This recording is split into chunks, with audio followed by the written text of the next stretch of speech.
Okay.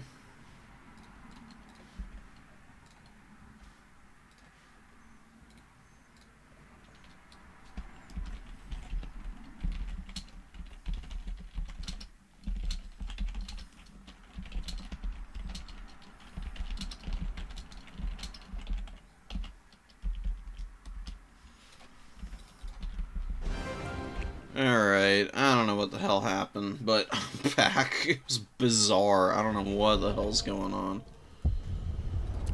Game just absolutely fell apart on me, which is very unfortunate. We were having a very interesting game there between Zinch and Cathay, so let's wind it back. Try and fast forward up to the point that we were at previously. That sucks, though.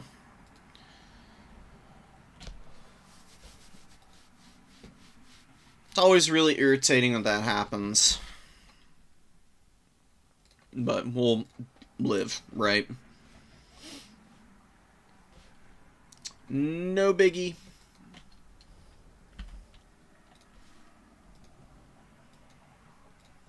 I'll try and get it sorted back.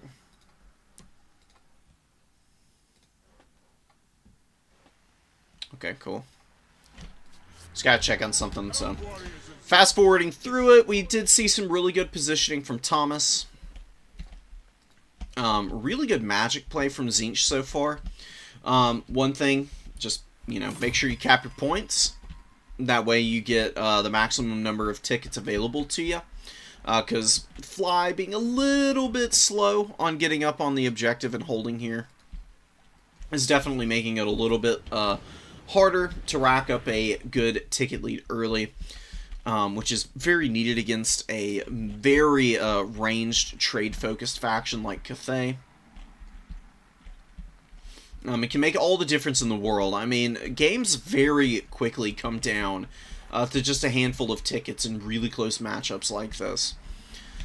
And where we were in the game, it looked like Cathay was really starting to out-muscle Zinch. And I was feeling like Fly was in some trouble there. So you can see the Peasant Archers just poking stuff down. You know, Crane Gunners doing as much damage as they can before they're going out on their shield. They've been taking some very good concentrated damage from those Searing Dooms.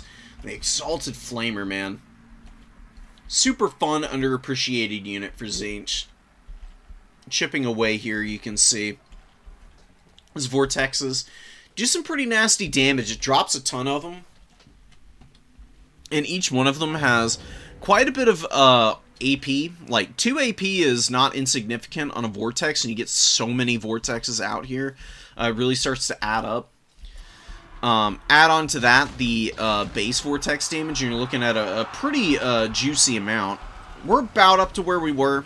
You got the Jade Warriors getting up on the point, starting to overwhelm some of the blue horrors here. They just are crumbling out so aggressively, man, because of their low leadership. I don't think they've really paid for themselves either. Yeah, none of the blue horrors doing too well. That's definitely one of the risks that you run when you're playing Zinch. Sometimes your infantry are just going to end up being a little bit lackluster because they don't really benefit that much from the overshield. It's nice to have, it can help them out a little bit with survivability, but it's not really their forte, grinding away in melee combat. So they tend to do pretty poorly there. Pink Horrors very, very locked up by these Longbow Riders. Engaged on 2 different units, the Sour Guts and this other Pink Horror. We got a nice rear charge coming in from a Jade Warrior Halberd. How often is that going to happen, right? Getting onto the rear of this Pink. Going to be taking these little guys down probably. Some really good Dragon Breaths, man. Exalted Flamer with a lot of value here, though. Oh my goodness. Already has 1,100. 177 kills, too. With 4 volleys left, but Zhao Ming has been putting in a little bit of work on his own as well. And there's not really a way for Zinch to punish the big Lord right now, which is a big problem. You've definitely got to have contingencies for the Dragon Lords, because They may not be the best big characters in the game, but they really do end up in the demon matchups. They do end up being a big pain, just because of their survivability, their magic damage, good weapon strength. They can maneuver around pretty nicely and really pummel you if you're not careful. More shots coming in on more of the Jade Warrior halberds. Beautiful value out of the Exalted Flamer. Paying for itself is going to get unsummoned, and, you know, Mr. Fly will get 600. Yeah, 600 supplies back to use as he sees fit, and they was outmuscling Tzeentch on the points, but the number 2 objective flipping back for Tzeentch. You got Fury starting to take out a lot of the missile units in the back line here. Chaos Spawn someone with almost 1,000 value. Oh my god, that's brutal. Oh, they got on top of the cannon. Really sneaky stuff, dude. Great use of the Sword of Change from the caster. What happened here is the Tzeentch caster flew up back here, dropped the spawn summon on top of the cannon crew. The spawn killed the cannon and then did a little bit of damage to these halberds, getting incredible value. You can add all of that onto the Chaos Sorcerer. This guy's really got about almost 2,300 value at this point, which is pretty incredible, considering the low cost. What's the word? Investment of this character. Jeez, took me a minute there. Nice army ability for Tzeentch. The tier 3 army ability coming down. Just missing a little bit on some of the other units that were kind of trotting through the vortex here. Does hammer down one peasant archer. Not like the best Tzeentch army ability in the world, but at least killed something, right? Better than nothing, you know. It does give a pretty dominant win to Tzeentch here in the middle. They've got the number 3 on the outside, and they are really starting to re-establish themselves on the field. And they've done a pretty good job of clearing out a lot of the peasant archers. I think that Cathay, they did a pretty good job of pushing up onto the points and capping them, but they didn't quite have the tools to punish Tzeentch here. As good as Jade Lancers are, they do really need Onyx Croman support oftentimes to maximize value trading. Because these guys actually have Yin Harmony, so they give melee units extra melee attack and defense, which is really important for Jade Lancers. It's a little paradoxical that, honestly, I do believe Cran Cathay is probably better off with as little infantry as possible, just because of the Onyx Croman having Yin Harmony and stacking with melee units so well. Playing a very like mobile Cathay style with just like crane gunners and some missiles to like scoot forward and like really punish your opponent for like overstaying their welcome in any one area. Honestly, can be really nice. Jade Warriors just end up being really bad. And if your opponent has a good way of clearing them out, like that Exalted Flamer was for Tzeentch, as well as Acold, who's just a really durable combat lord, you know, you can end up in a situation where you've got good value, it looks really close if you just look at it from a trade perspective, but Cathay is just terrible at pushing objectives, dude. They cannot do it. Their Jade Warriors just don't have the damage output, and without Harmony, they're honestly pretty horrendous. You only get good value out of Jade Warriors when they have Harmony up, and you can see pretty much everything on the field for Grand Cathay right now is operating without it, which is just not great. They're gonna struggle to really get much done at this point. Tzeentch is gonna be able to bounce around, isolate a lot of these units, run them down with, you know, decent infantry of their own in the form of the Zangors, who honestly are kind of what Jade Warriors wish they were, in my opinion. Jade Warriors may be a little cheaper than Zangors, but Zangors have an overshield, and they've got a silver shield with magic attacks, and they've got pretty good stats. If you look at them in a head-to-head, You can see they've actually got an advantage in pretty much every other measurable category. Weapon strength, charge bonus, melee attack, way faster. You're talking about 38 speed at base, plus a speed boost from Primal Fury, as opposed to 28 for the Warriors. I think just a little bit of a re-emphasis on summons, like changing the order that you're bringing units out in, would have really benefited Cathay. I think more Onyx Chroman would have been a really good starting block. It's really what you want to prioritize, so that you've got mobility options as Cathay. Without it, it can be a little bit haphazard in the value trade game, especially if you're trying to maneuver around and kill isolated enemy units when you don't have the DPS that Onyx Chroman offered. You can, end up in a situation where you can get good charges off with the Jade Lancers and the Peasant Horsemen, but you just can't kill things quick enough. And Cathay just is not going to be able to do it in the late game if they're spamming out melee units. So you need to have good value on your Jade Lancers, you need your Onyx Chroman to get good value, and then you need your missile units to be semi-intact for the late game. That's really where Cathay is going to shine. Their Warriors are not going to be able to do that. Unfortunately. As much as I would like for Jade Warriors to be a better unit, we got to work with what we got. And right now, they're just kind of bad. They're super dependent on Harmony. And even with Harmony, they can be a little bit lackluster. Alright, let's get some more replays in here. And we'll keep on motoring through. Welcome back, guys. Thank you all for tuning back in over here. Stream just had aneurysm. Massive hemorrhage. Brain bleed.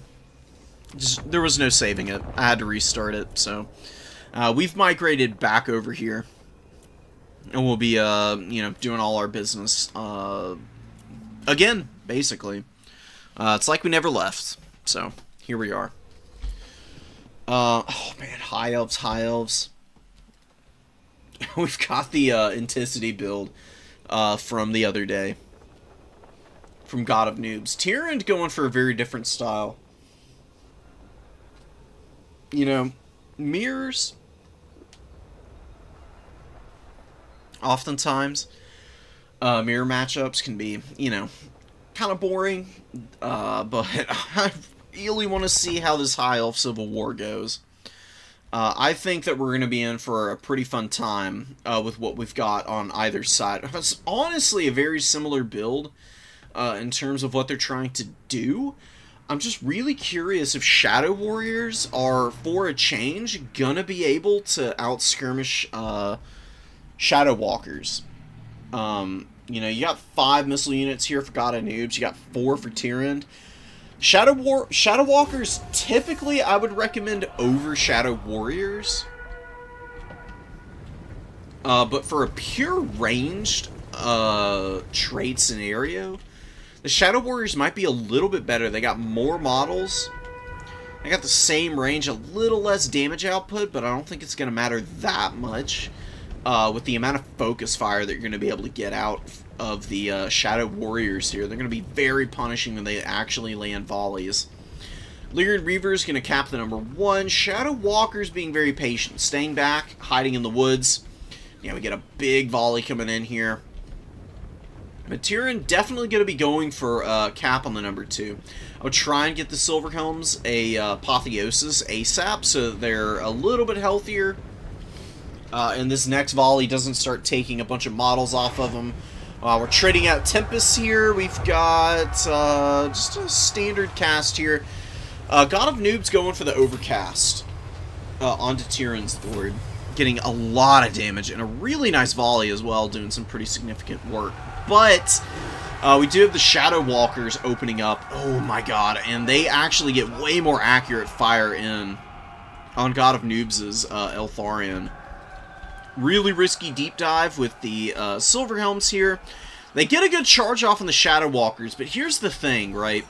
Shadow Walkers can actually stand and fight here. They'd be fine. They actually have a ton of stats.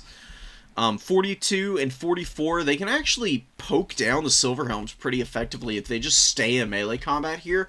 Trying to run away from cavalry is a little bit of an exercise in futility. You're just going to get caught again. Staying here guarantees that the Silverhelms of God of Noobs are not going anywhere, and you can just wear these guys out and actually kill them without too many issues. Then you can use your other Shadow Walkers to kind of punish with their own missiles to try and, you know, wear these guys down. Valley Trading is looking fairly decent. Illyrian Reavers going for a desperate dive. Never do this. One cavalry unit is just never going to be able to get in here on 5 well-microed Shadow Warriors. They're too accurate, they do too much damage, and this unit is too lightly armored for all that. What you would want to do to try and punish this backline, you want to stuff your opponent's aggression with your own cavalry, and then you want to like build up like 3 Illyrian Reavers, and then you want to go in all at once with your cavalry. And that would probably be the winning way for you. Silverhelm's getting pushed off, Illyrian Reaver's getting pushed off. Oh, and another really nice Tempest coming in from Tyrande. Oh my god, and Eltharian's gonna die here. Look at the damage from the Shadow Walkers. So much punishment coming in from these guys, man. They're so accurate. The AP on them isn't bad either. They actually just blast them out of the sky. Eltharian plummeting to the earth, dying horrendously. You know, presumably breaking his back on the way down, I would imagine. Fireborn from Tyrande looking to answer the Silverhelms, who did rally after being terrorized by Eltharian. And, you know, God of Noobs is still doing pretty well in the range trading. These Shadow Walkers are getting pretty worn out. But losing your Lord's never really a good thing. It's going to mean that Tyrande's going to have an edge there. And the leadership... while it is pretty good for the High Elves, typically speaking, the 70s is still within range of being under serious threat if your opponent is aggressive enough and able to compromise units with strong enough answers.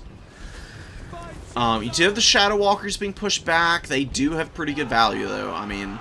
pretty much across the board, these guys, yeah, they've all got about 700. How are the Shadow Warriors doing? Honestly, not nearly as well. I'm a little surprised. They're not doing poorly, though. I will say that. They are 150 gold cheaper than the Shadow Walkers. Silverhelms engaged against Silverhelms here, and this Silverhelm unit is needs a little bit of milk. They are getting poked down from a distance. Shadow Warriors are turning their attention to Eltharian, but you can see trees, man. Even if your unit is, you know, not hidden by forests, just firing into them is already hard enough for a missile unit. Even ones as accurate as the High Elves get affected by the scatter. It can be a little unfortunate. And look at the friendly fire damage! Oh my god! Terrible friendly fire damage coming down from the Shadow Warriors. Actually putting the Illyrian Reavers low enough to get terror-routed by Eltharian, who's actually going to be trying to, like, land into this big old Shadow Warrior blob. Maybe a little bit ambitious. He takes a big volley on the way in.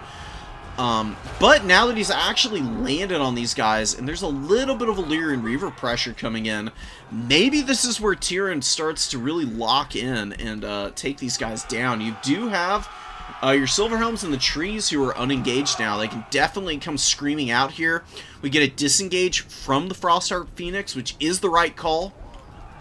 Oftentimes, these flying single entities, as much as possible, just pretend they don't exist and try to use your missiles to hammer them down while you use your mobility to pressure your opponent's missile units, because single entities like the Frostheart Phoenix can be really low impact if you just pretend they're not there sometimes. They can only do so much, right? And a beautiful Tempest goes down. This thing getting pounded by the Shadow Walker focus fire. Is it going to get its Arcane Rebirth off? Oh, it just dies outright. Brutal loss for God of Noobs. You got a lot of the Shadow Warriors being caught up now by cavalry. Beautiful charge at the Silver Helm. Devastating shock damage against the Shadow Warrior. These guys do have pretty good melee defense in their own right, but it's not nearly as good as the Shadow Walkers. And the Shadow Walkers are starting to close some ground, looking to get some of their own bow fire in against their opponents here. Which should be really nice. Illyrian Reaver's getting absolutely massacred out in the open field here. They are getting poisoned as well. Shadow Walkers do have that over the Shadow Warriors as well. Being able to slow your opponent on the way in gives you that little bit of extra time to maybe get 1 or 2 more volleys off. You can see them all sitting around 1,000 value now, which is very cost efficient. Shadow Walkers almost never disappoint. Honestly, a little surprised to see them winning in a pure ranged trade against Shadow Warriors for the most part. Although I guess the Shadow Warriors really haven't been shooting too effectively at the Walkers, and Tyrion's been doing a little bit of a better job focus firing, I would say, against the backline pressure of God of Noobs than the other way around.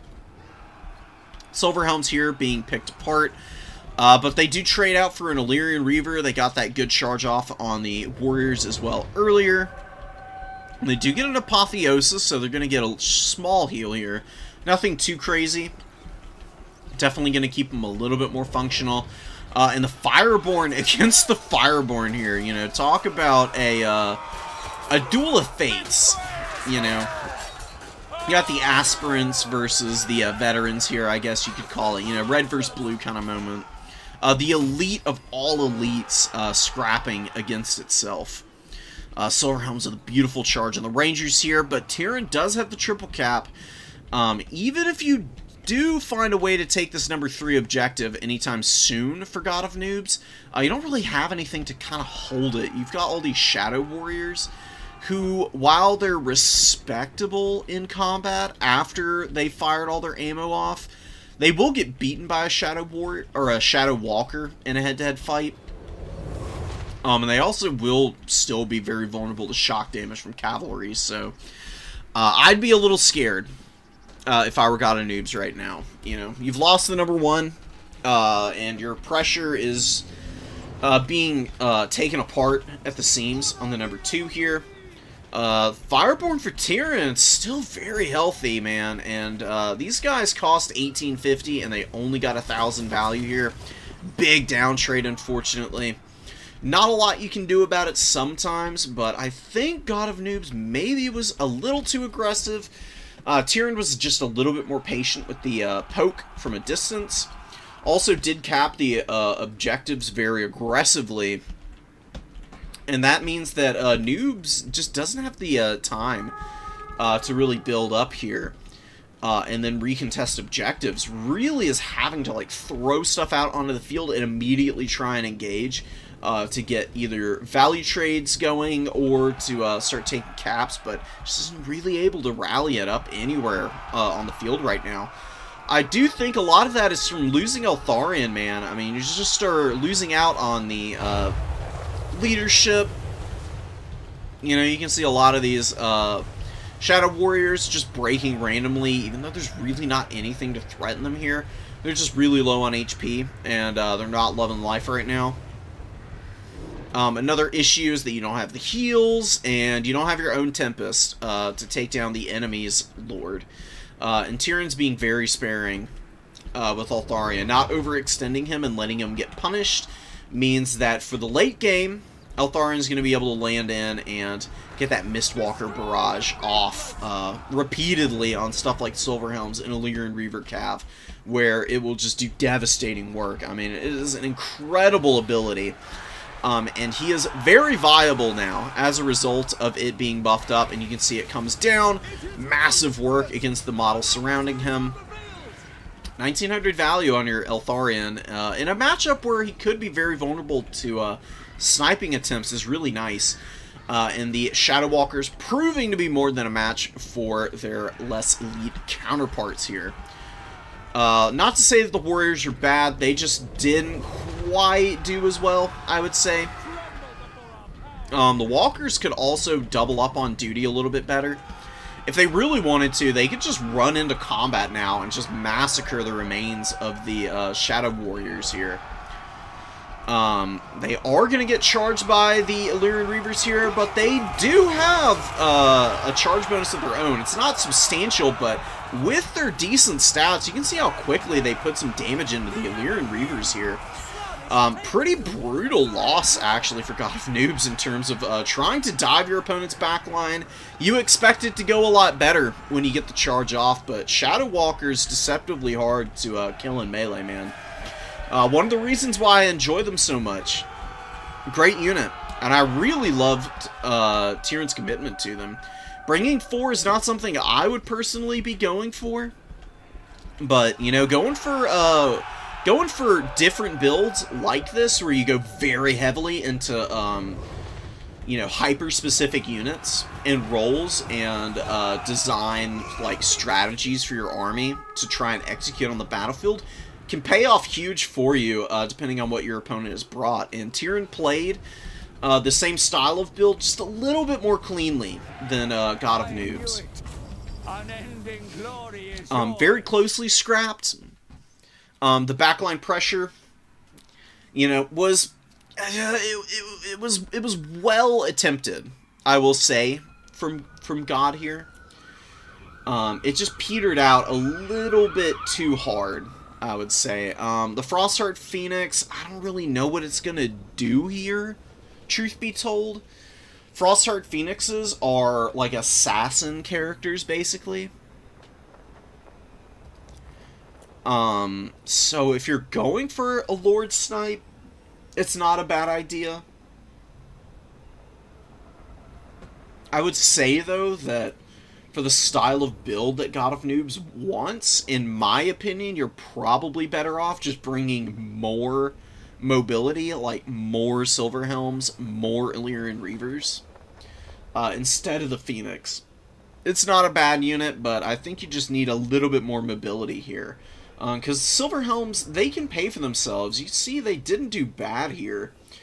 It's just that Tyrion actually did just outright have more cavalry, and even though some of his cavalry really did not do nearly as well as God of Noobs, just the fact they were able to swarm down the Shadow Warriors better, and they were able to come out in numbers and persevere through losing multiple units of Silver Helms, won the ground game.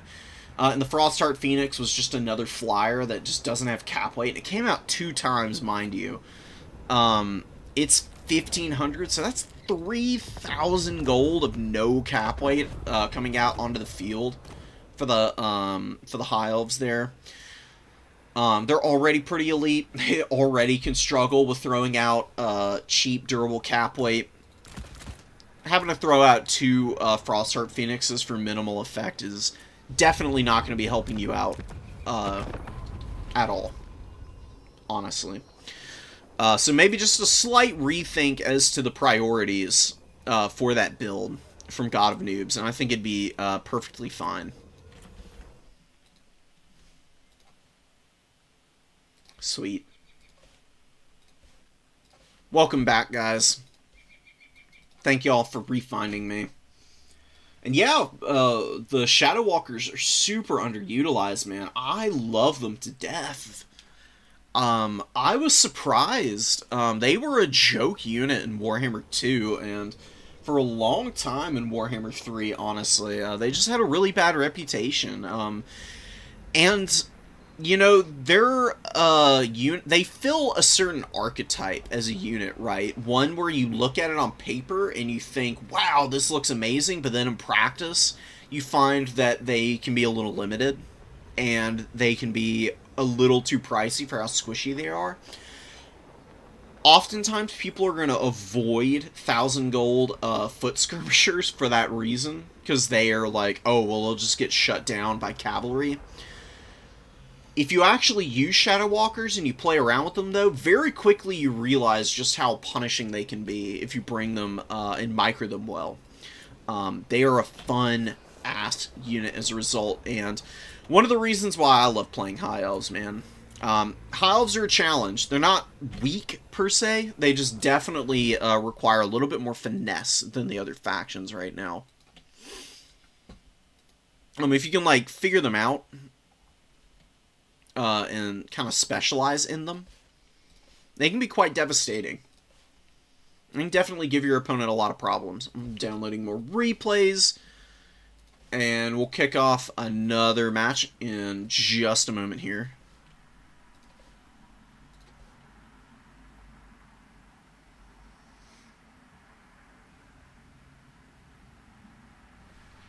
.63 versus 20 accuracy? What do you mean by that, Pizu?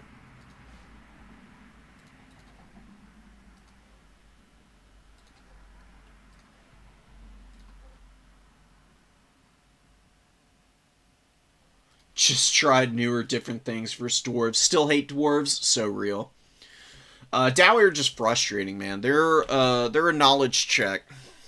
And it sucks when you get knowledge checked by the dwarves, because there's nothing like a thick line of short kings just beating your ass to death, man, to really make you question whether this is what you want to do, right? They'll have you questioning things. We did have requests for some Warriors of Chaos games. It's a duplicate. No, it's not a duplicate. I do believe, yeah, this is definitely one, though, so we're going to get rid of it. No worries. Let's see what we got here. Let's try and get some factions we haven't seen yet. High Elves Kislev.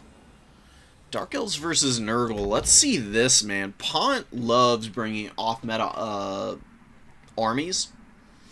And Snickery Doodle is a really, really strong ladder player. And specializes in Nurgle, I know. I've run into him many times. We've had a lot of really good scraps. Oh, Walkers versus Warriors? Shadow Walkers are that much more accurate? Really? That's crazy. I mean, that kind of tracks just based on my anecdotal experience, I guess. But, wow, I didn't expect it to be that skewed. Damn. It would explain why they value trade so well, then. Because Shadow Walkers I just find to always get their value back just with their volleys. While Shadow Warriors tend to take a lot longer.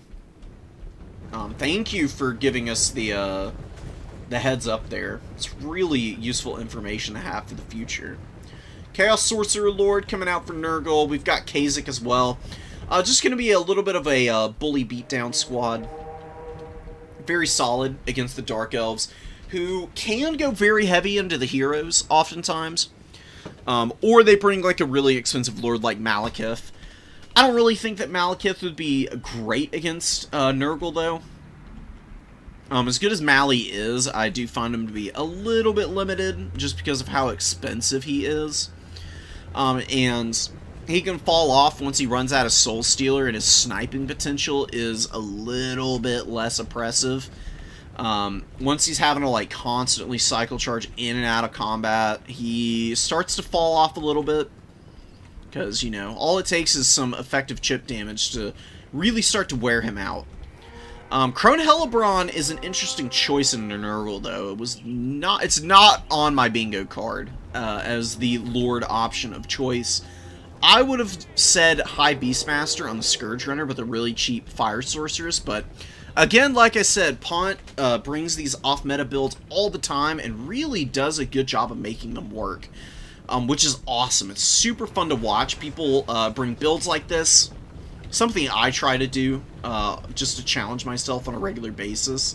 And if you really lock in and you're bringing off-meta stuff, you can dominate people. It's one of the reasons why I find Anticity to be so fun to watch, and then also worth checking out in general, because Anticity brings very like kitey and off-meta builds for lots of factions, and can definitely make it work as well, and is definitely the place to go to if you want a little bit of inspiration for some very, very different styles of play.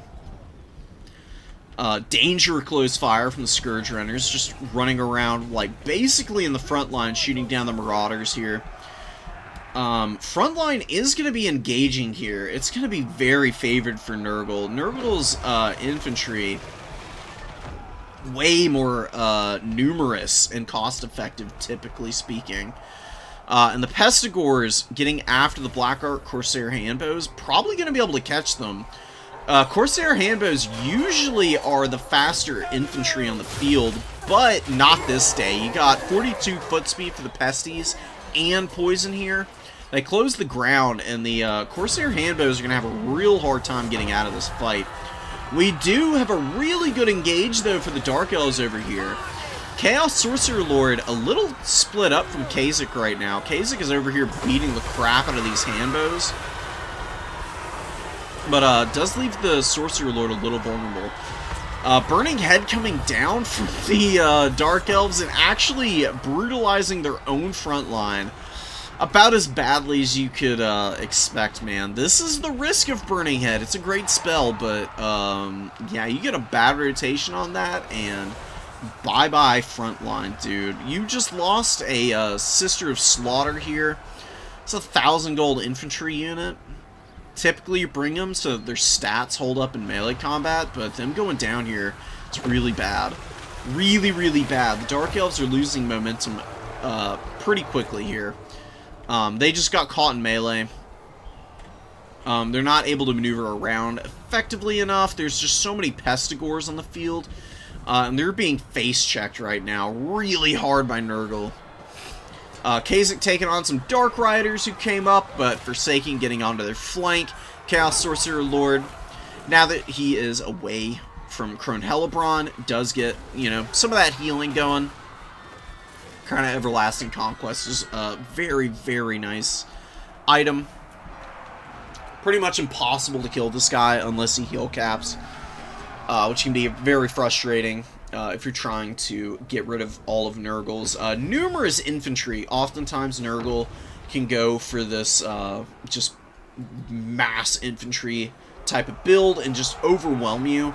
Typically, you get around that by sniping out their Lord or just having some way to clear out the numbers.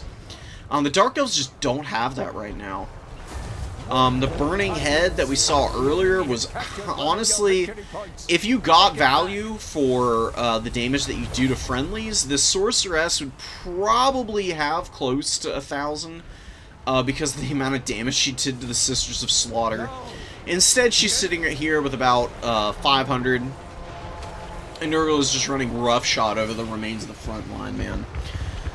Oh my god, huge value lead for Snickerdoodle. I think we can fast forward through the remains of this one. The Scourge Runners have done okay. They're just not going to be able to carry. The throwing axes have been used very nicely to counterfire these chariots.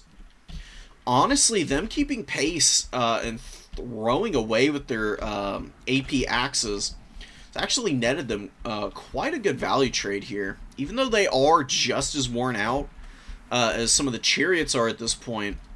These chariots are 950 gold compared to 650 on the Marauder Horseman throwing axes. Definitely a worthwhile investment to use your throwing axes to kill a chariot unit like the Scourge Runners. These things value trade really well with the missiles, and then they're decent enough at actually charging infantry down that they can do some pretty substantial work if you're not super tuned into them. Snicker also brings out the Rotting Riders. It just still has... the Dark Elves are just so stuffed up, they're never going to get back on the points. Even if they are able to clear all these pesties within the next couple minutes, they're triple capped. They've got a long way to come out of their own spawns. And it's just going to be a slow and steady trickle of units to replace losses for Nurgle. So, a little bit of an unfortunate loss. It happens, though. Sometimes your build just isn't well-tuned for what your opponent brought, and there's nothing you can do about it. It was a very valiant effort from Pont, but the dreaded Nurgle face-to-foot style put the game on its back, man. I mean, just sheer weight of infantry can easily crush your opponent if they're not ready for it. It is something that has fluctuated in and out of the meta at higher levels. The thing about domination mode, right, is because you have reinforcement pools, you can very finely tune your builds to deal with multiple styles of build that your opponent might bring. So the meta is very fluid in domination mode. Oftentimes, even without major patches, I find that the meta shifts over the course of, like, you know, individual months. Oftentimes, it's got like an ebb and a flow. Like, infantry heavy builds will be very popular, but then people will reintegrate the units that are very good at countering those infantry heavy builds, and you'll start to get into more of a kite meta. People will figure out how to counter kite, and it just goes back and forth, so on and so forth. It's really nice, honestly. It keeps the game very fresh, despite the infrequent updates. And then you've got other game modes, obviously. You've got conquests and land battles, which are pretty fun in their own rights. Not really my cup of tea for, like, the competitive level. I much prefer domination for casting tournaments and playing in them.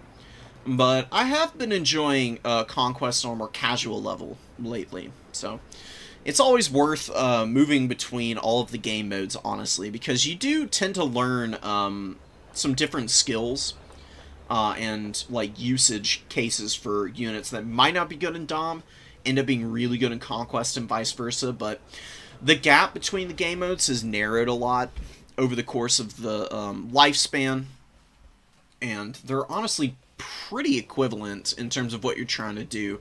Value reigns supreme in domination mode nowadays. Typically, you want to outvalue your opponent, and the caps are not a secondary concern per se, but they are something that you manage so that you have enough time to outvalue your opponent more than anything. So, keep that in mind. It's kind of the mindset of a lot of people right now when they're playing domination mode. Let me check bracket real quick. Actually, we are blazing through the tournament currently. I've got so many replays that people are dropping in here. It's going to take me ages to get through them all, but rest assured, we'll figure it out. We'll get there, guys. It's going to take me some time, but we will get it done. So round 3 is kind of finishing up now.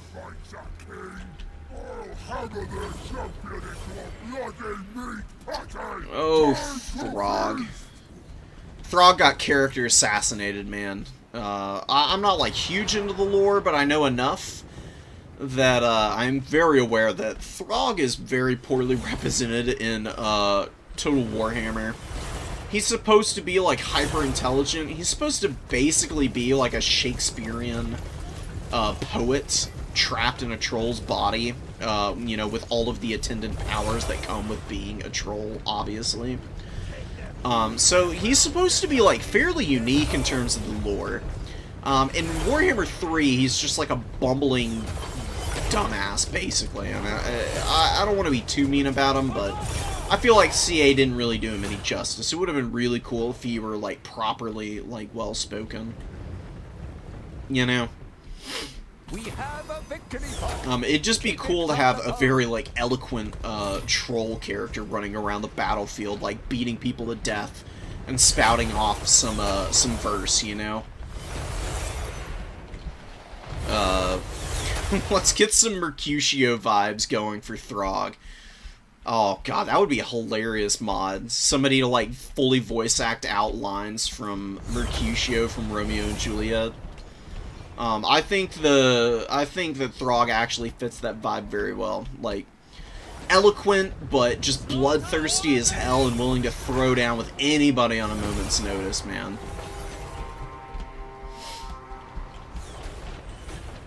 The bolt throwers are opening up for the greenskins here. Goblin bolt throwers are kind of terrible, unfortunately. I respect bringing them and trying to make them work, but the problem is their accuracy is abysmal. They don't hit what they're aiming at. They're actually getting more damage on the infantry units around Throg than Throg himself. I think he's been hit by 1 crossbow bolt in this whole time. These things have fired 2 full volleys off now. I do believe they're going to get a buff in the next patch. They desperately need it because they're just way too inaccurate otherwise. Beautiful Burning Head. Feral Hogs is normally playing the Vampire counts. Should be a little bit more tuned in to the risks of line formations like this as a result. But I guess, you know, Vampire counts having all those passive heals can kind of afford to let their front line get roasted by Burning Heads sometimes. It's not great for them either, but it's a little less punishing than the Greenskins. Goblins just getting obliterated. But that Burning Head just took the wildest freaking path I've ever seen in my life. It just... horrible angle, unfortunately. If it had cleaved up through the rest of the Greenskin formation, it would have been really brutal and punishing for Hogs, but not getting punished for the relatively lax positioning on the infantry. Let's see what kind of follow-up we get here, and if Feral is going to be able to, you know, kind of take advantage of that good fortune. Bolt Thrower's finally hitting some shots now that the, you know, chariots are literally point blank. They're actually not missing for a change. They get a few good shots in here. Still struggling a little bit to hit consistently, though.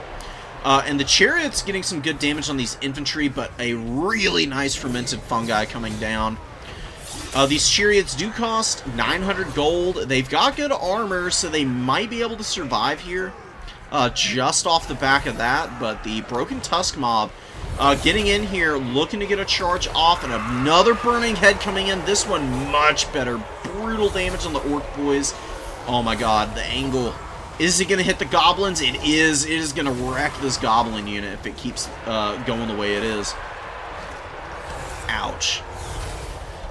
It doesn't kill any models, really. The way that... Okay, so back in the day in Warhammer 2, spells, their damage output was way higher. The way it distributed damage, oftentimes it would kill just insane numbers of models. In Warhammer 3, they kind of wanted to move away from that so that magic wasn't so punishing in terms of the damage, that it just totally invalidated like healing of any kind. Especially like passive heals like regeneration or you know, like Gore Feast and stuff like that. So now spells just do like raw HP damage more than they kill models. You can still get massive kill totals, but yeah, I mean, this Fire Sorcerer only has 22, but does have 600 value. That last Burning Head was beautiful. More than making up for that lackluster first cast. Look at the Ice Wolf Chariots getting up into the missile line, flattening the Savage Orc Air Boys. Gotta get the hell away from the Orc Boar Boy Biggins that are getting up in here. Miststalkers eating a bit of a charge here from some Biggins, but should be fine. These guys have 52 melee defense. They are rock solid. Once the charge bonus of the Orc Boar Boy Biggins wears off, the Fimmer are actually going to outtrade these guys in a head-up fight. These guys have bonus versus large of 12, giving them, you know, like 33 melee attack for all intents and purposes against the Miststalkers here. No way they're getting through that 52 melee defense right now. I love the Miststalkers. Coolest ROR in the game, in my opinion. One of my personal favorites, just like a Stalk Monsters infantry unit, is really unique. Not something that you see on any other roster, really. And they've got some cool tools, man. I mean, magic attacks, armor sundering, very defensive oriented, and they support really nicely on top of Marauders. And Marauder champions especially love fighting with the Miststalkers. But Norska just taking these head-up fights in the front line and doing really well. They are dominating the Greenskins right now in terms of the infantry trades. They are losing out on some of the mobility. The Ice Wolf Chariots going down here, but they did occupy a lot of attention, right? The Beasts of Tashnar and the Skin Wolves getting a little too deep into the back line. That is one thing you gotta be careful of as Norska. Your mobility is great. It has a lot of uptrade potential, but boy oh boy are they squishy on the leadership front. 60 leadership isn't bad for Monsters Infantry, but against a swarming faction that's going to have numbers, you got to be very careful they don't overextend. Playing a little more defensively with these guys, you'd be in a better spot, but I think it's still okay. A lot of damage is tied up in Throg, so I would say that probably about 700 of this value for Feral Hogs is effectively wasted. And with the infantry of Norska finally getting up into the second line and starting to get after the Savage Orc Heirs and take them down, it's going to start getting real scary. And the Bull Throwers are just not doing it, dude. Again, I really respect the experimentation, but you don't want to bring these. They are just bad, unfortunately. It's really sad. You know, the Dwarven Bolt Throwers are an exceptionally powerful unit, and I think maybe Hogs was thinking these Goblin Bolt Throwers would fill a very similar role, but maybe if they get the accuracy buff that's being talked about by a lot of people in the multiplayer community, maybe then they'll be able to actually get something done. Marauders eat a charge from Savage Orc War Boys, but not terrible for Norska at all. It's occupying the attention of these units. And we do have some Marauders moving in to assist and maybe keep them locked down, while the Miststalkers here, alive and well. Already gotten up to about 600, almost 700 value. Another thing they do is cause terror. Completely forgot about that part of their kit. It's very powerful.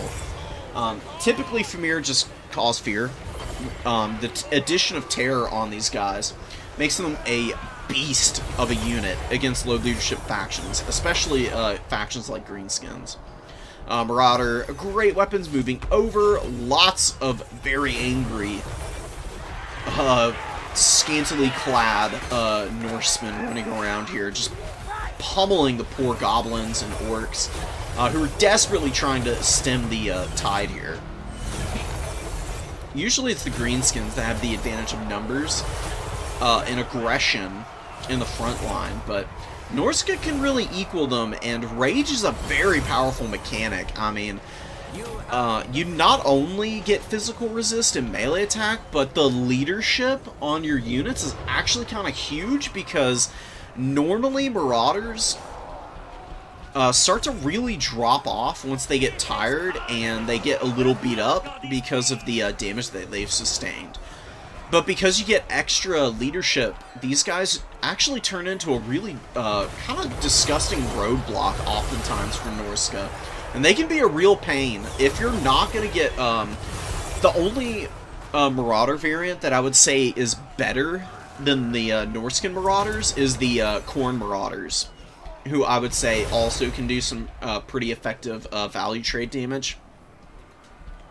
But you're not going to turn your nose up at either option, and just being able to press so effectively here is getting Norska just the raw flip on the damage value there. You know, was down by quite a bit, but just stayed with it, staying aggressive, and continuing to just press different areas of the battlefield with high impact units, and doing a very good job of hounding down all of the missiles here. And killed the Night Goblin Shaman, which is pretty huge. The Miststalkers found him, and with their little dual-handed mauls, they are just slowly clearing out all of the remaining units for the Greenskins. They've been especially effective because they are circumventing the physical resistance of the Savage Orcs. You know, these guys have a Phys Res of 25%, no armor, so Famir getting through that is very punishing. I mean, 1,500 value on the Miststalkers already. They're very healthy still, too. 4,600 HP on them is going to go a long way in the late game. More Famir Great Weapons moving up, actually. Pretty good value on them. I would guess that they probably... Oh, there was a troll unit out here, wasn't there? Oh, yeah, they just demolished this River Troll unit. Oh my god. Ouch.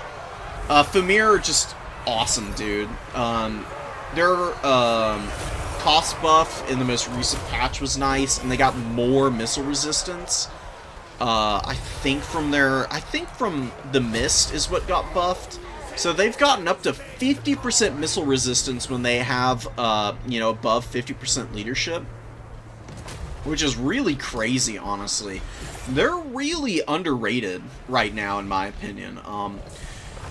I've been seeing people bring them a lot more, Mostly people just stick to the Miststalkers, but there are occasions where the Great Weapon Thamir can also be pretty good, right?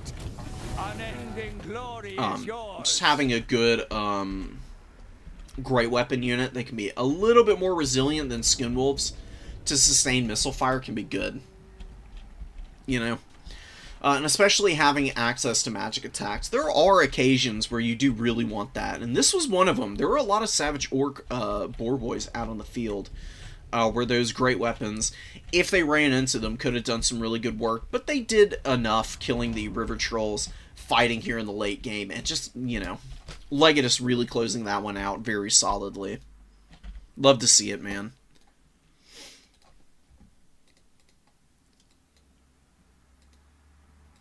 That's true. Burning Head does interact funkily with terrain at times. Typically, it just wobbles back and forth, you know, like a drunk driver. It's going in a straight line, just not very, just in a very curvy manner, if you will. That's usually what Burning Head does. It was just kind of funny just watching it, like, trail off to the right. It's like it fell asleep at the wheel. It's driving off into the shoulder, basically.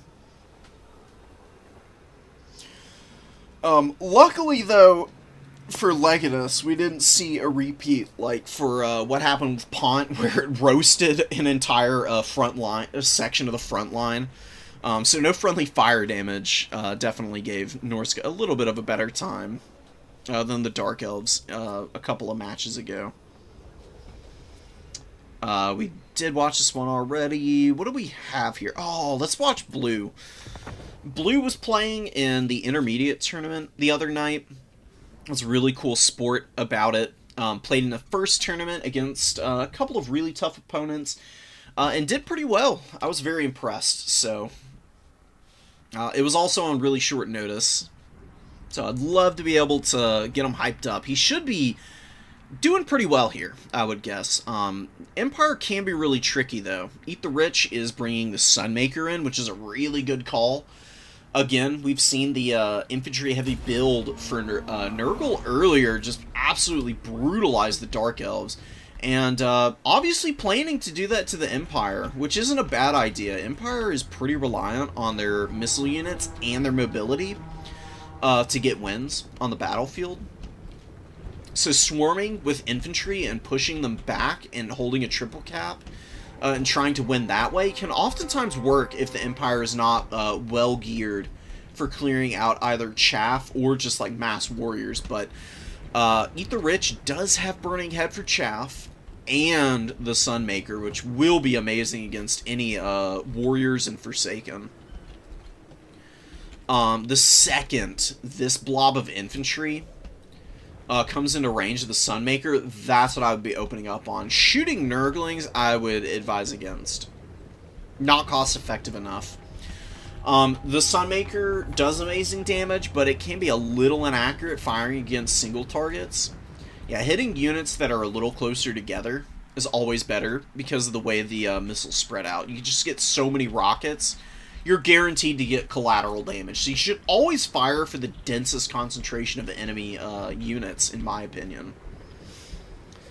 They're going to nail these Marauders. Probably going to get a little damage on the Great Weapons as well. A little bit of a dodge. A little bit of a collateral.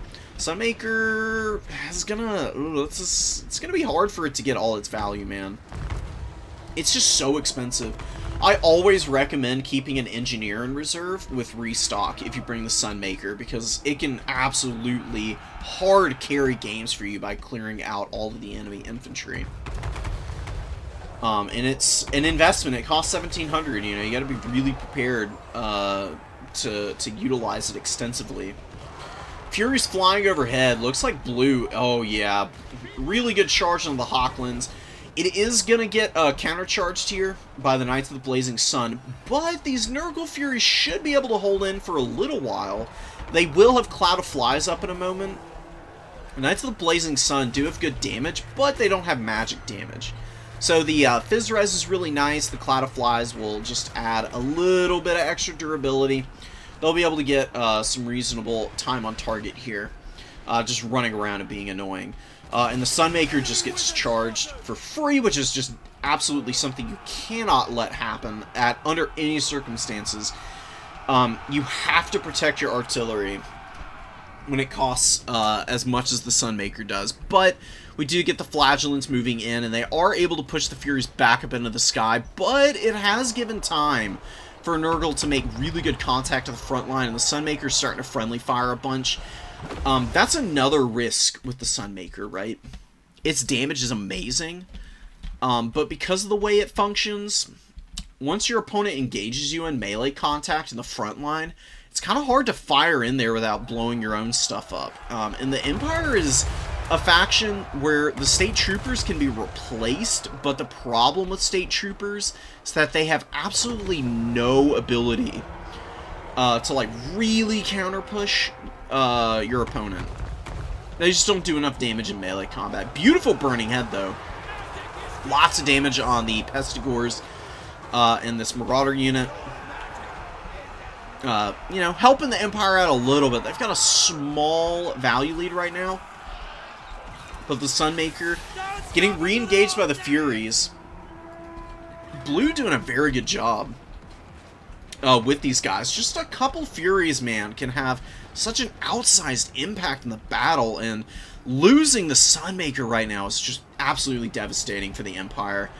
While they did do reasonable damage to the Nurgle front line, I don't think they're going to have the answers now. Knights of the Blazing Sun are super trapped up in the pocket here against all of these Pestigores, and they are going to get dragged down real quick, because these guys, their respectable melee defense of 32 is going to, you know, save them somewhat, but yeah, you can just see the number of Nurgle infantry just dragging them down slowly but surely, and they are probably not going to get their value back. Close to 900, just not going to be good enough, and yeah, more Furies coming up, chasing back the Pistoliers. Hawk and Long Rifles under threat too, and Blue doing a really good job of splitting attention for the Empire, like, you know, chasing one unit back, keeping them pushed back from the front line, and then diving onto another exposed and vulnerable target. Stuffing back here on the home objective of the Empire now. Huge numbers. Pestigores, Nurglings, Marauders into the sunset. Rushing down the Free Company Militia too. Looks like Mantide's back on the menu, ladies and gentlemen. It's been a while since I've seen people using it so much, but boy oh boy, is it effective when it works, dude. It is a tactic that will leave you wondering, what exactly am I supposed to do against this? Last tournament we actually had a Skaven player bring a Vermintide and won the last new player tournament with that. Is it going to be a Nurgle player doing the Mantide, though? Or the Man and Demon Tide, I guess, is really what you want to call it. I wouldn't be too surprised. Boris is a really strong lord, but he just doesn't have what it takes to tear out all of the units out here on the field. He's also maybe hyper-focusing the Chaos Sorcerer Lord a little too much. Attacking this guy's not a bad idea, but again, Crown of Everlasting Conquest means he's always going to heal cap pretty much. It's impossible to kill this guy without him healing up a shit ton of HP. And that's what's happening here. So, I would say that a lot of the value the Empire has is probably tied up into the Chaos Sorcerer. And that infantry line still looking pretty healthy. I mean, it's a little worn out on the home objective here. They did get the Bright Wizard, though, which is really going to help Nurgle out in the late game as they bring more and more infantry out as they resummon it, since, you know, some of it's going down now. I imagine there's going to be some kind of summons in from Blue Eye. Still has a lot of units in reserve, I think. Having close to 30 units as Nurgle is kind of crazy. Typically, the Monogod factions tend to go pretty elite and end up with about the number that the Empire has here. Usually, the 22 units will be the Chaos faction, while the Empire will have closer to the 29, 30-something units in on their side. Seeing it inverted here is probably why the Empire is struggling so much. Like I said, they just don't counter push well. It's only with overwhelming numbers and like 1 or 2 good magic casts over here on the number 2 objective that the Empire are finally able to get up here. But they don't have anything to stop the Marauder Horsemen of Nurgle now. They've got these Free Company Militia, but Free Company Militia, as good of a unit as they are, being very cost effective, I do think they're going to struggle just being very low in numbers right now against the throwing axes. And then you've also got future summons of Furies that can get after these guys and really pummel them. 500 value right now is pretty good. Nurgle losing some units here on the middle. Thanks to the Knights of the Blazing Sun who have come in, they are charging down some Nurglings, throwing axes, and the rallying Marauders. And I think this Pestigore, or the Marauder Great Weapon actually, should rally and be able to hold on to that number 3. The Knights going down now. Just really not able to carry their weight here. I don't know what you do as the Empire against Nurgle. You probably want to limit the number of expensive ranged pieces you have. You probably want to either do the Sunmaker and cut the Hochland long rifles, or cut the Sunmaker and bring a bunch of Hochlands. Trying to do both at once is maybe not the strategy to go for a dub here. It might be a little bit too much to defend. Especially against a faction that has Furies, man. Furies are so gnarly. Arguably a little overtuned, because they hard counter so many lightly armored ranged tools, but we have seen the cost of nerfing Furies previously, where when Furies were bad, the Chaos factions were kind of terrible because they just didn't have any way to kill stuff in the backline otherwise. That's kind of why Furies have so much damage potential, because if it's flipped around on its head, then it's just a little bit miserable to watch Chaos just not be able to do anything against light gun lines.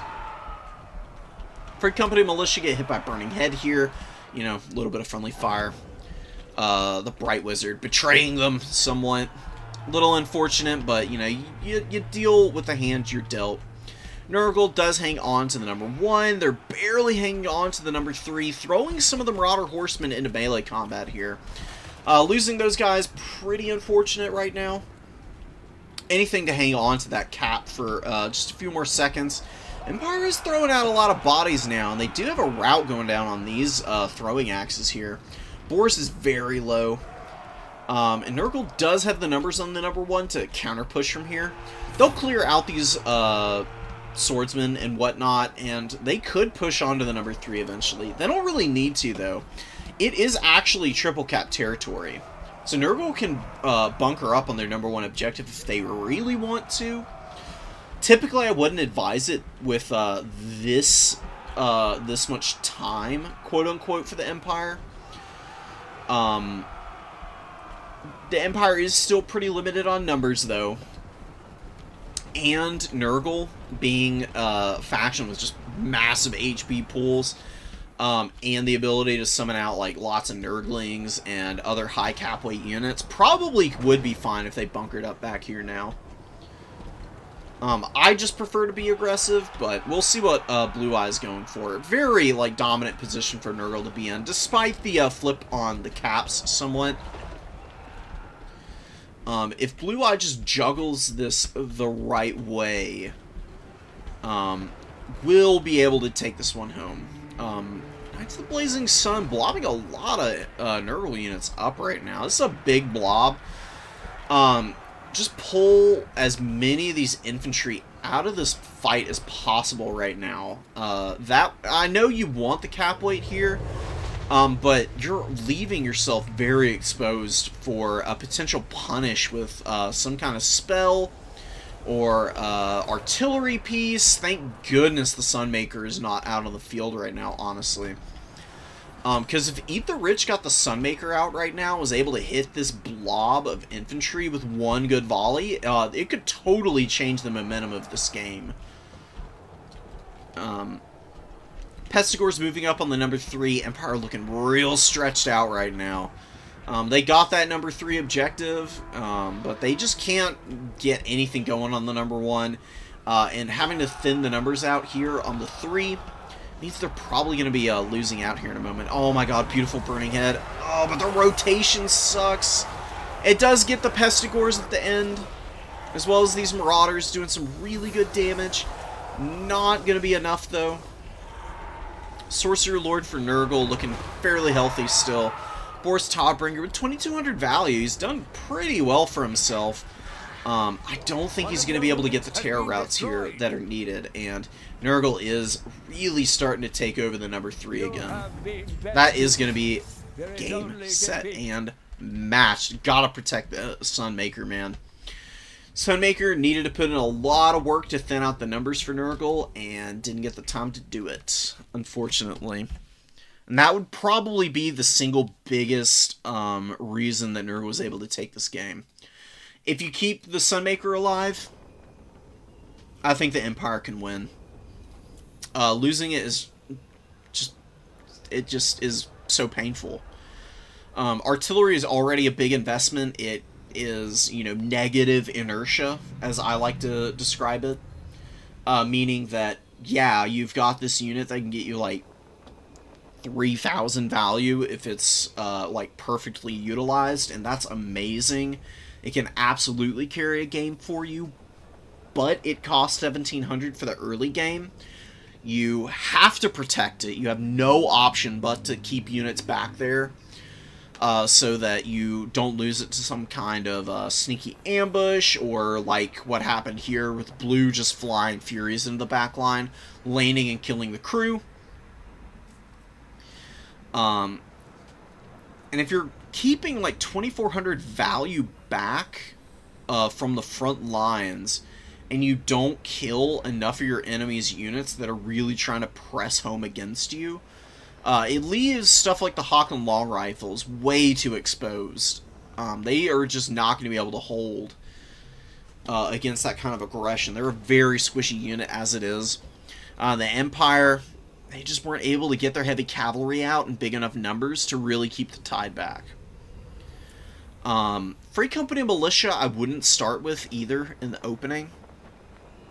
I'd cut these Free Company Militia, put them in reserve, cut this Pistolier in the Hawkland, and get as many Empire Knights as you can. The reason that you want the Empire Knights is so that if your opponent does go for an infantry build like this, you can use your heavy cavalry aggressively to slow down the advance of the infantry. And the Sunmaker can punish wherever the heavy cavalry isn't focused on engaging. Because you can use the Sunmaker to just obliterate one side of your opponent's advance. And the heavy knights of the Empire slow up the momentum on the other side. And if your opponent brings out something like the Rotting Riders to try and kill those Empire Knights, that's where you save up the Royal Altar of Griffites at that point. And then you don't have to summon out nearly as many of your cavalry as your early summons. Because as good as cavalry is, honestly, I feel like it's a little bit better to have them mixed into your starting army and then supplement them with reinforcements after the fact.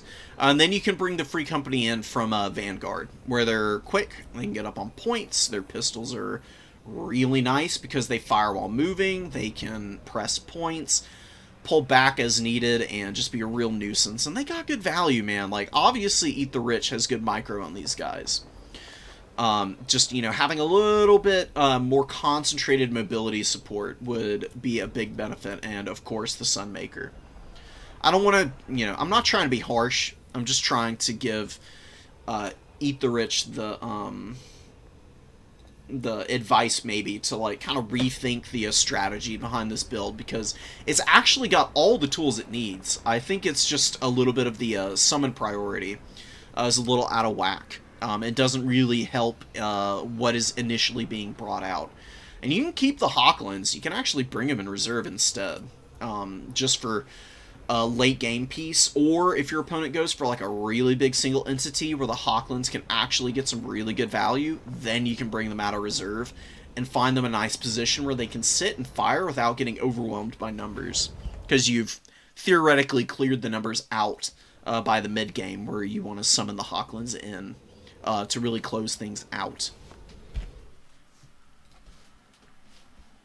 Okay.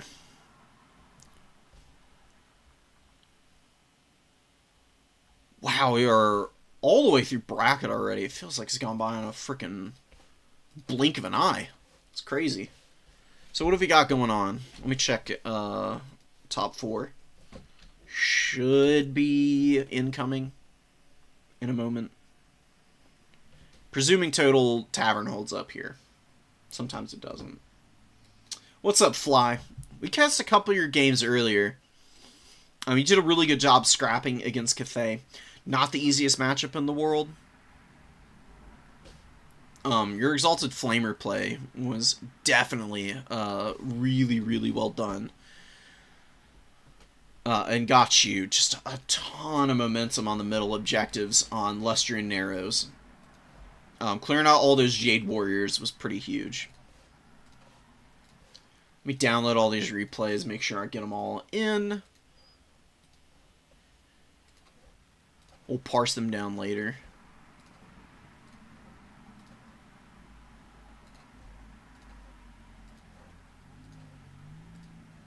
Oh my god, I've got so many.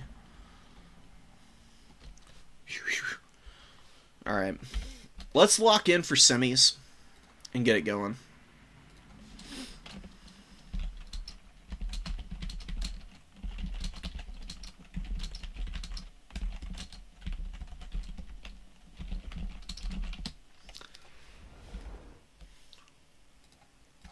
While we're waiting on semis, I'm gonna move the replays over.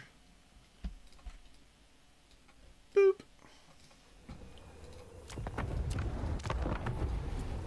Yeah, buddy. Alright, so all the ones have a little 1 by it. That's just me re-downloading it a second time. Yeah, you can see here. There's gonna be some that we've already seen in here, kind of mixed in with everything else. How many replays did we get today? Crap load. Probably gonna have to go back in and make sure that I got everything when the tournament is over.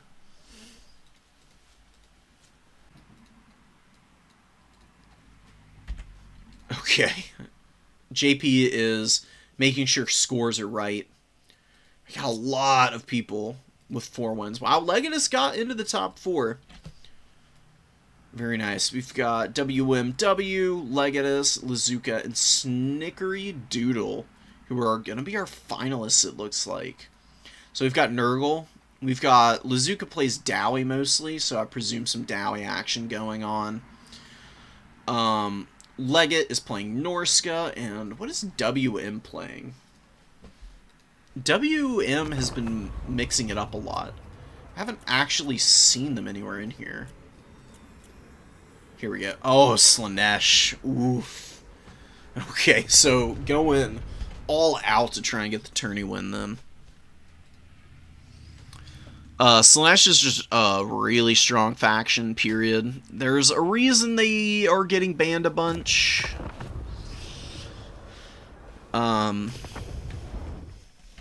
They're just a little overtuned, in my opinion.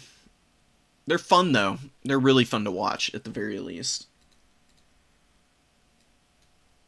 Based on the talk above. Yeah, dude, the High Elf versus High Elf round 1 game was awesome. Love Shadow Walkers. You did a really good job in that game, Tyrande. I've been noticing your improvements every single tournament. It's been very noticeable. In like a couple weeks, you'll probably be one of the best High Elf players that are out there right now. That's one of the fun things about playing the less played factions. If you really learn them, then you can, like, absolutely get in there and throw people for a loop and make a name for yourself as a specialist. You know? That's kind of what I did early on, because I played Corn before Corn was good. Like, before Omens came out. Corn was kind of garbo, honestly. They were like a lower mid-tier faction. Now they're probably a high-tier, like a lower high-tier faction. So they're a lot more, like, popular and do a lot better in tournaments in general, but, you know, you come up with some cool strategies, and you just get people running around chasing their own tail sometimes. And it's kind of funny.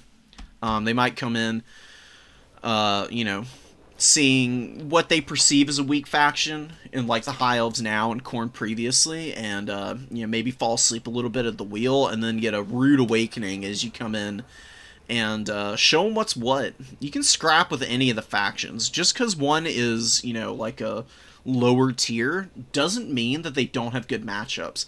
And ironically enough, the worst faction right now, Cathay, you know, they've got the lowest win rate on Total Tavern.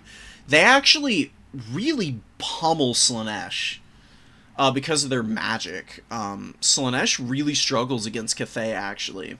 So there are times where the bottom dwellers are actually, like, anti-meta, which is kind of funny. 7 High Elf tournaments? That's kind of crazy. I had no idea there were that many.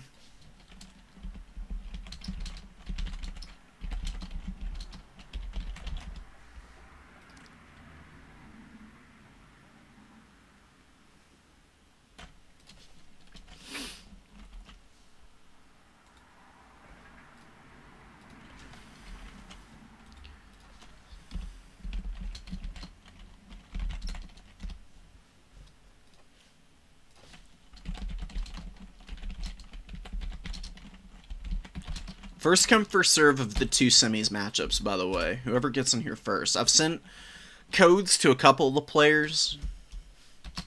I'm going to paste this one here.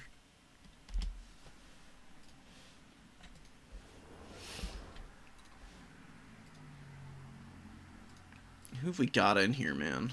What is the top 4 bracket looking like? Lazuka's already here, so whoever Lazuka is playing needs to join us. Oh, perfect. It's Legatus and Lazuka. Hell yeah. Oh, Lazuka's playing vampire counts. No freaking way, dude. Let's go. Switching it up from the dwarves, actually. And what's the map? Let me make sure that's right. Ooh, Road to Talabheim. Alright. Norska's actually going to have a pretty good matchup on Road. Road can be a little tough for vampire counts because it's a split push map. What that means is all the objectives are lined up across the center of the map. There's one here by this stand of trees, one over here, and one just out in the middle of this open field. There's quite a bit of space between them all. And Norska's going to be able to utilize the battlefield a little bit better. The mobility disadvantage for the vampire counts isn't really that horrendous in the grand scheme of things. They've got some really good tools that they can bring, but Skinwolves for Norska are going to be really punishing in this matchup. Skinwolves dominate Vargeist. They beat the ever-loving hell out of Crypt Horrors. And Blood Knights are really one of the only tools that the vampire counts can lean back on that's going to punish Skinwolves. It could get rough. We'll see about it, though. And then Norska's got really good magic for clearing out blobs of chaff. They've got Fire Mages with Burning Head, of course. They've got Flamestorm, which can be pretty good against the vampire counts as well. Searing Doom can do pretty good damage to higher tier units in a blob. You can always go with Death Magic. It can work, too. Final Transmutation is another really good AoE spell. It can absolutely ruin a vampire count's army if you get some good Final Transmutations off, because They've got lots of single entities. They've got White Kings oftentimes. They've got Corpse Carts, obviously. They've got their stupidly expensive Lords.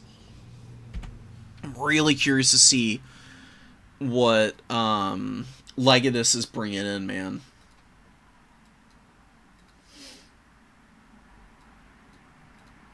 I personally ban Pavane for that reason, Jaden. Pavane is really silly. It is way undercosted for what it does, and Slaanesh can just punish way too easily with their mobility. It's unfortunate. Slaanesh doesn't even need the spell to be good, because their other units are already also overtuned. So, it's kind of crazy. Opinion on Slaanesh in new player tournaments? They're fine in new player tournaments. I personally believe in limiting them in many other meaningful ways, though, because otherwise, once people just play them a little bit, they really start to get their hands on the crazy Slaanesh tools. There's not a lot you can do to stop Slaanesh from just over-representing themselves in the meta right now. They're just far and away the best faction. There's absolutely no contest about it. As good as Vampire Counts and Beastmen are, who are the other two highest win rate factions, Slaanesh has everything those two factions have and more, which is a little bit crazy, you know? Until Seekers get a meaningful change and Pavane gets a Winds of Magic increase, you're probably going to see both of those tools get banned a lot. And then there's Hellstriders. They're always good. Never ever not good.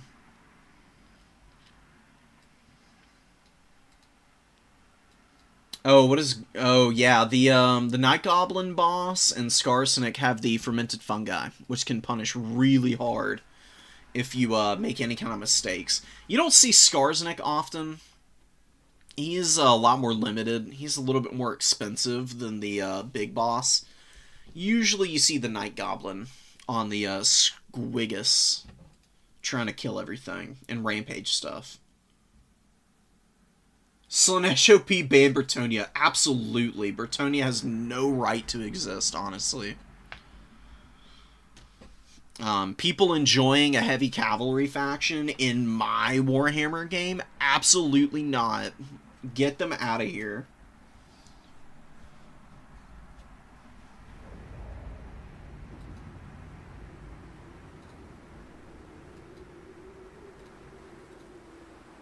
Keep Lords a good distance away. Yeah, that's all well and good, and you can say that, but having to play a million miles away from the front line with your Lords does not work for a lot of factions. Especially, God, dude, that's probably the biggest threat that Slaanesh has, fighting into Khorne.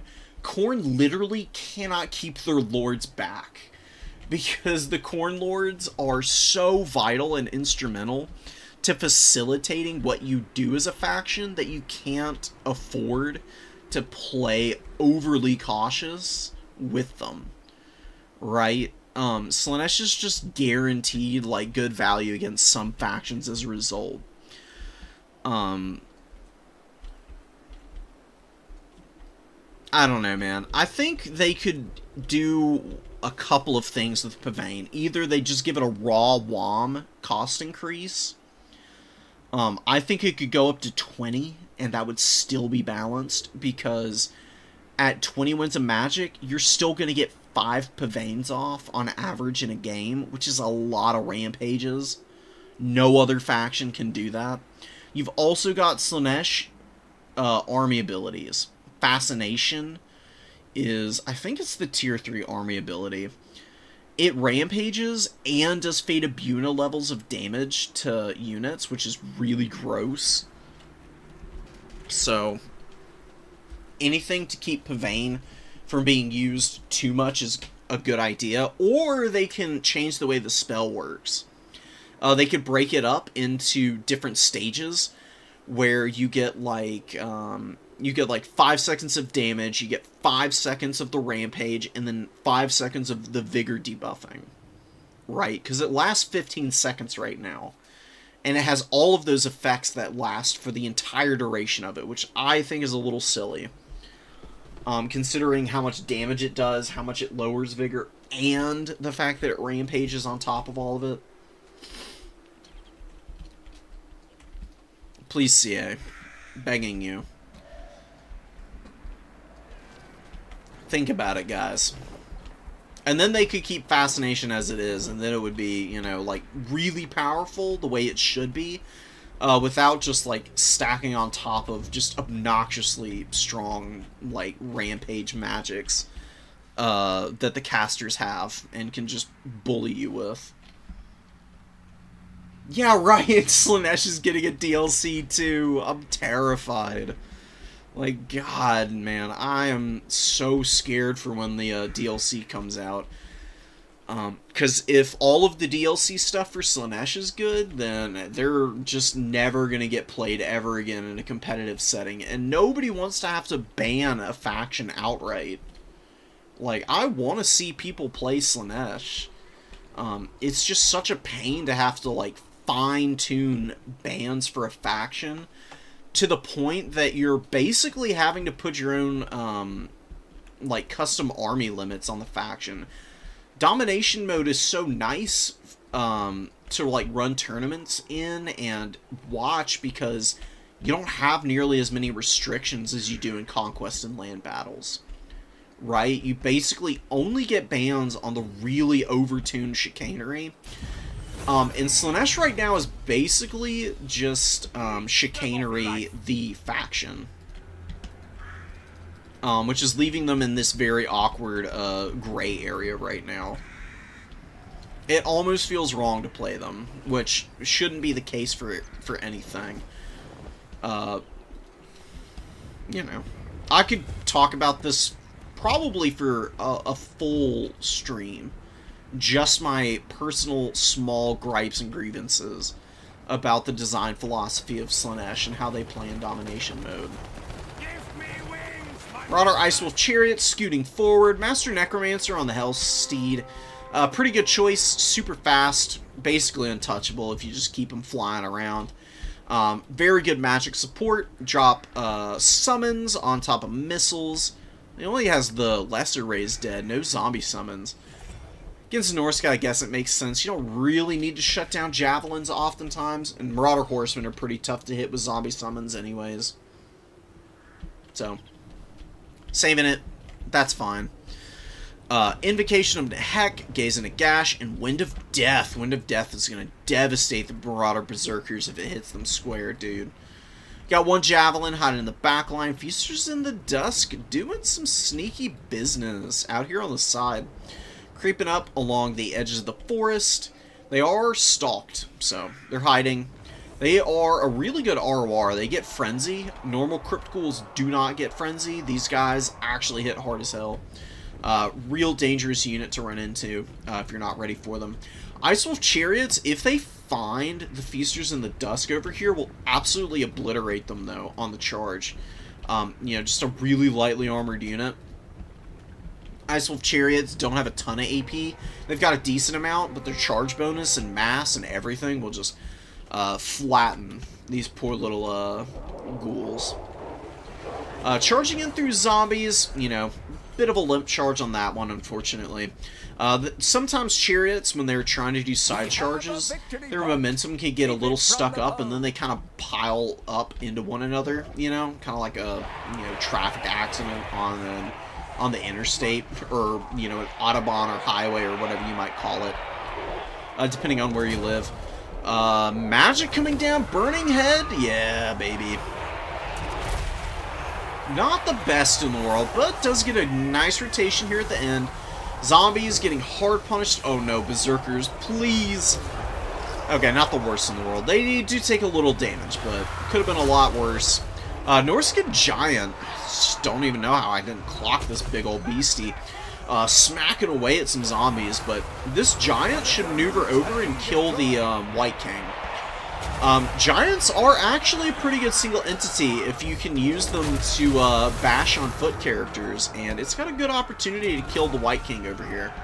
The Berserkers should not be fighting him. They should get up and engage the other tools for the Vampire Counts. You can see they're doing a pretty good job of clearing out a lot of the chaff right now. Wind of Death coming down. Oh my god, it's so off target. Oh, big miss, man. That spell is so expensive. It costs 20 Winds of Magic overcasted, which I can guarantee you it was. Truth be told, casting it this way, not what you should be doing. Cast it the other way. Little things like that will really add up over the course of a game. It might seem like a relatively small mistake, but I promise you it is something that you're going to look back on and kind of regret. Norska getting rid of their Berserkers in the early game as the Vampire Counts is really critical, but honestly, the Burning Head comes in and pretty much does all the work that a Wind of Death could have done, and maybe a little more. That was a lot of friendly fire damage. The risks of fire magic. Hooked on fire magic, dude. Brutalizing their own guys, but no answer for the Marauder Ice Wolf Chariots is kind of doing in the Vampire Counts right now. Their chaff has been fully annihilated for the most part. They've got Graveguard left. But Norska does have a decent amount of infantry available for all this. Oh, Marauder Champion, great weapons, get on top of the Graveguard Halberds, get their charge bonus of 30 on target, and just delete this Graveguard Halberd. Wow, the damage is crazy. They took them down to size. These guys are crumbling. It'll take a minute before they're all dead and gone, but they're basically finished here. Norska Ice Trolls fighting the Crypt Horrors, or the Crypt Ghouls, I should say. So the Crypt Ghouls actually have a pretty good fight here. Yeah, Trolls do regenerate, but Feasters in the Dusk, with their melee attack, are going to hit very efficiently against the 60 armor and 32 melee defense of the Norscan Ice Trolls. They actually dropped one of the Trolls already, and these little freakazoids, these little Smeagol's, man, getting in there with the bone clubs, actually do some pretty significant damage right now. The Marauder Hunter Javelins over pressing a little bit because the Devils of Schwarzhofen are right up in their grill. They get a beautiful charge off on the poor Javelins, man. They really needed to post up and get a volley off so that the Devils could be dealt with maybe by something else. You have the Trolls turning around, getting some damage in. Skin Wolves could have been a good tool to support, but they need to go kill some Crypt Horrors. You know, the Crypt Horrors and the Vargeist out in force now. The problem, right, the problem here for the Vampire Counts is that all of their chaff is dead, basically. They've got Feasters in the Dusk and some Graveyard Halberds. And that's really about it to protect their very vulnerable mobile units. And you can see, dude, Skin Wolves get in here. A lesser monstrous infantry unit would not do very well here. But they do get a Wintertooth Crown buff from Throg, plus the huge bonus versus large of 30 that they have, and regeneration as well. They just easily clean up the horrors. They're killing the Vargeists now, and Lega's starting to take a nice value lead. You can survive going down this much value as the Vampire Counts. In this particular instance, though, I think Norska is in a good enough position that I think they're going to continue to compound on a value lead here. They've lost almost all their infantry, but they will be able to develop out more, almost assuredly. And just bringing up Skin Wolves now to counter all of the monstrous units, like these Crypt Horrors, is going to be a really good idea, man. They're going to be able to rip, run, and roar over all of them, while the Halberds, the Graveguard, and the Stearnsmen are mostly just going to be like trotting around, fruitlessly trying to get into a fight. Counts do have the triple cap right now. Norska does need to do something quickly about it, and javelins do get shut down, which is really nice. Throg and the Skinwolves, though, really pummeling the Cryptors, and maybe going to kill the Corpse Cart. It's very low, and you do see some of the Skinwolves actually attacking it right now. It's actually pretty nice. Skinwolves just have so many models. Like, they have 24 models as opposed to normal 16 of monstrous units. They are a little squishier on an individual basis, but they tend to be very efficient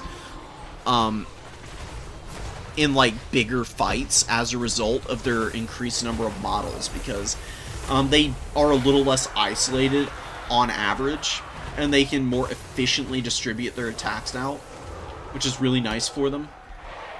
We do take down the Corpse Cart.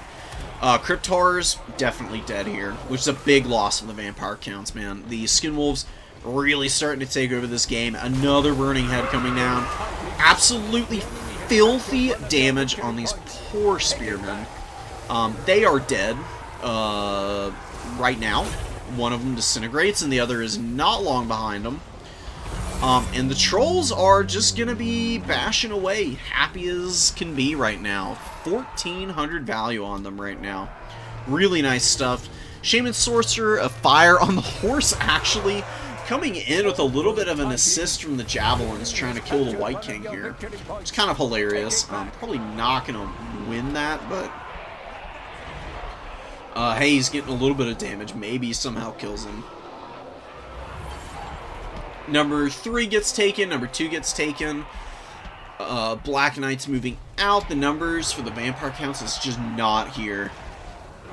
This Chariot has been a nuisance, man. Oh my god.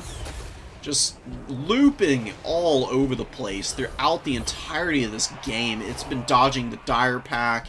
It's dodged some Cryptars. It's up into the Spears. And it's cleared out a lot of chaff, and probably done a lot of HP damage as well, even if it's not being reflected here in terms of the number of kills.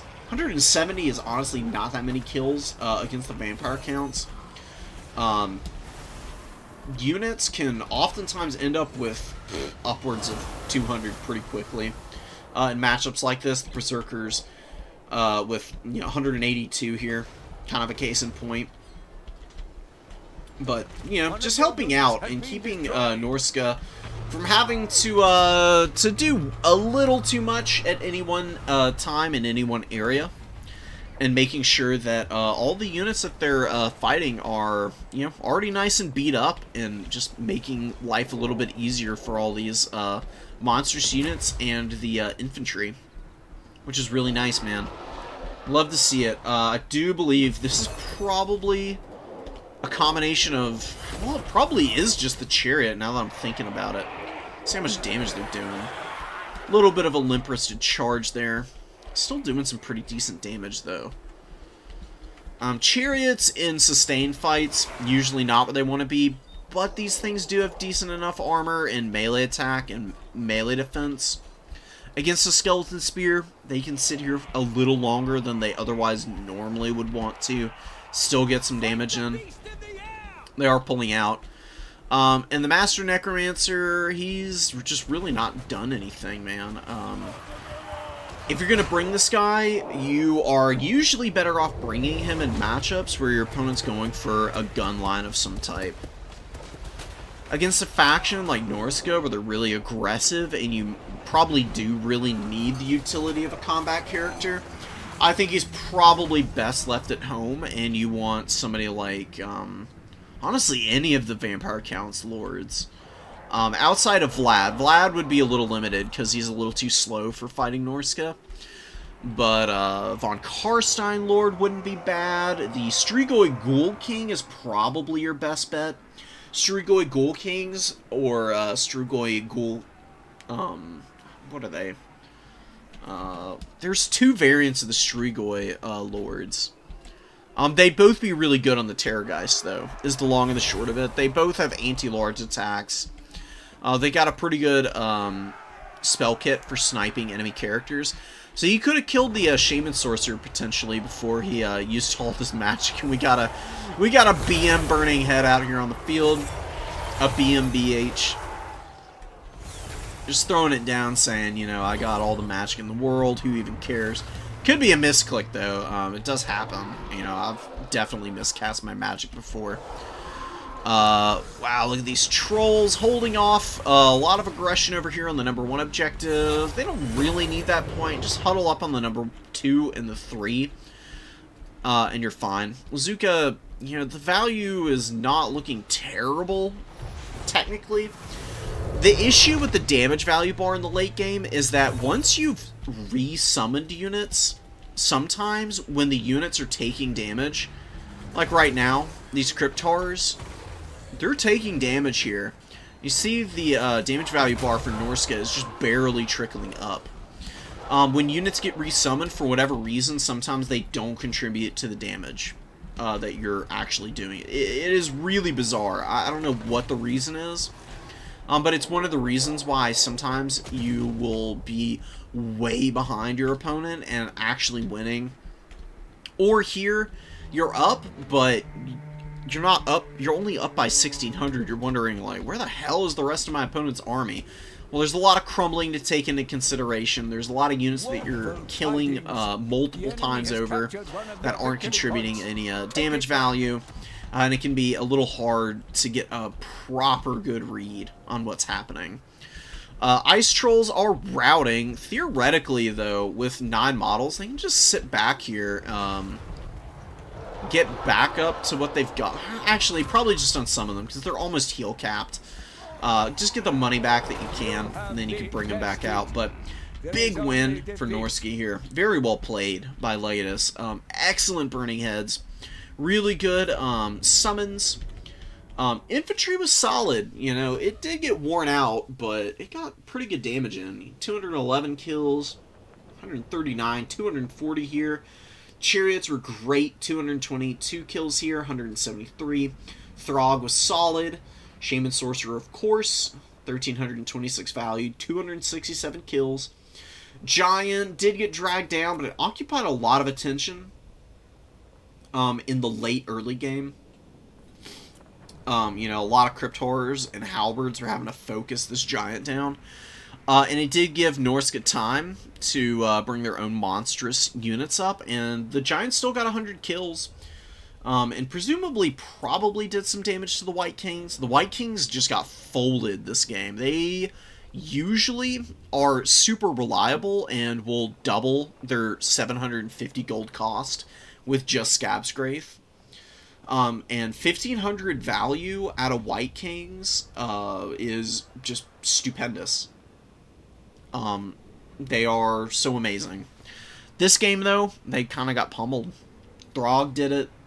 Giant did it. Berserkers kind of chewed through them as well. I was a little surprised how much damage they were doing, but hey, not going to complain at all. Legatus will be in the finals here. Yeah, alright, Killane. Calm down. Calm down, you monster. 10-win Pavane would be disgusting. I think people would actually riot. There would be blood in the streets if they buffed Pavane and gave Seekers some more buffs. So angry men beat up old man. Absolutely. You've seen the SpongeBob meme. You know, you gotta teach the old folks the lessons. You know, can't let them forget, man. I'm super curious to see Norska's DLC stuff. You know, they're going to be getting a legendary caster lord. And I think they get a generic caster lord as well, which will be awesome, dude. Rumor has it they're getting another Fimir hero, which I honestly am fine with. Fimir Balefiends are actually kind of bad, unfortunately.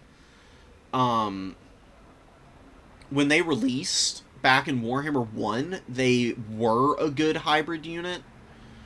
Because stats were a little lower across the board back then.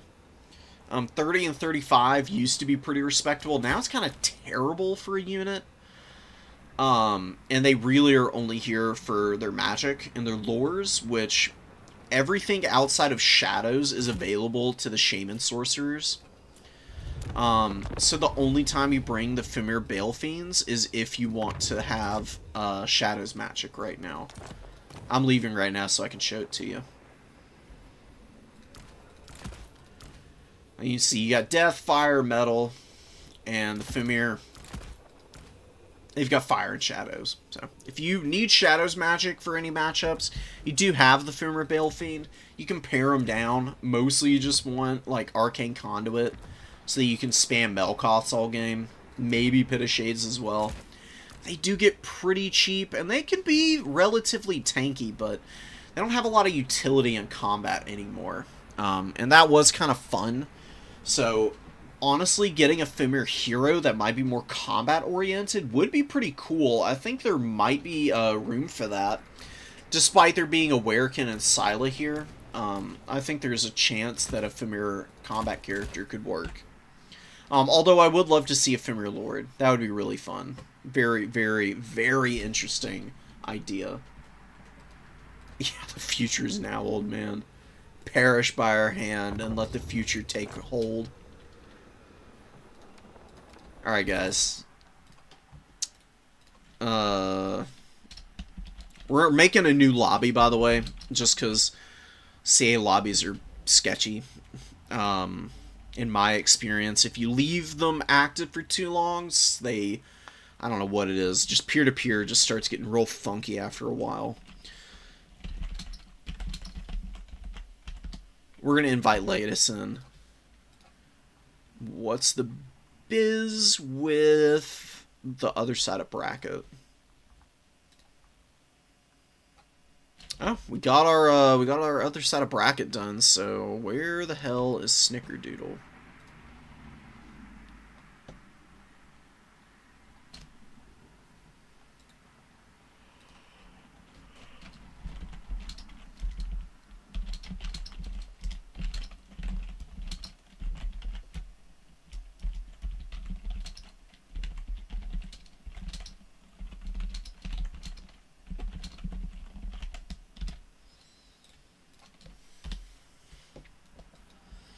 Slick. Invalid code. No way. What?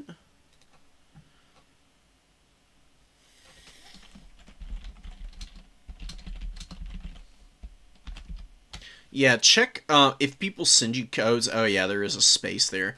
Sometimes if people send you codes on Discord, there's a space at the end. So just make sure there's no spaces at the end of the code. It's a little annoying at times. That's usually the problem. But Snickerdoodle actually took down the Slanesh player, and we're gonna be getting Norska versus Nurgle. So the disgusting bloated boys versus the heinous and violent psychotic Norskins who may or may not worship Nurgle, you know. Usually worshipping Chaos Undivided, from what I understand.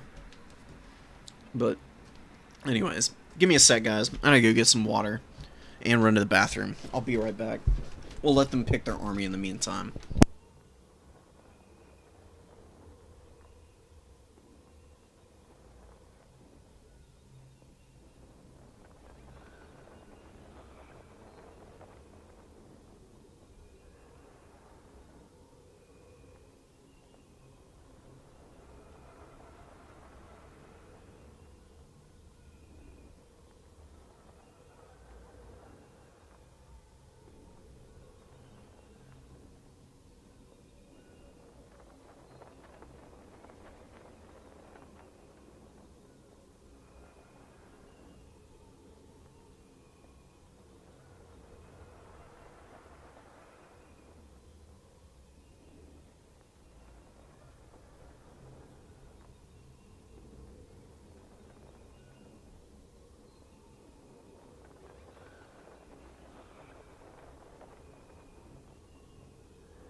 Alright, folks. We're back. And we're on... Oh, Bordello Landing.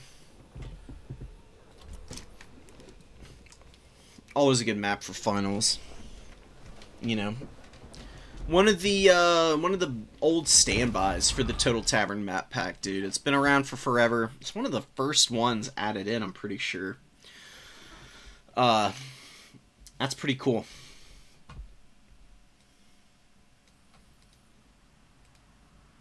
Ooh, Killane is onto something. Blissful Rapture as a map-wide rampage for 9 seconds.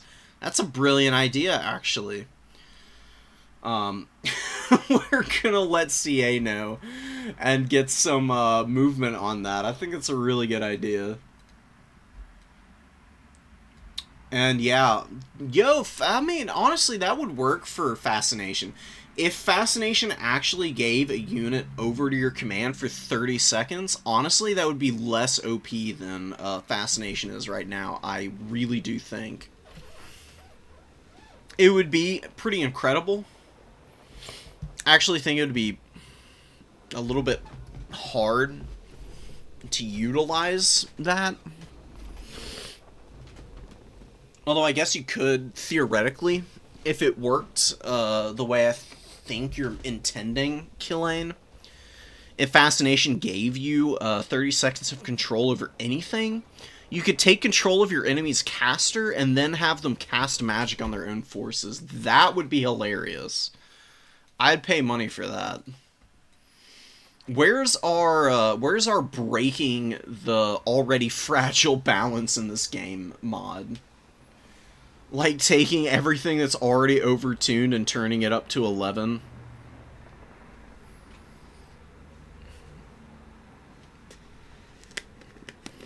Kugath doesn't just have 14,000 HP like he does now. He's actually got 30,000 HP. And his Mortis engine does double damage. That's another good one. What are some other cool things you could do?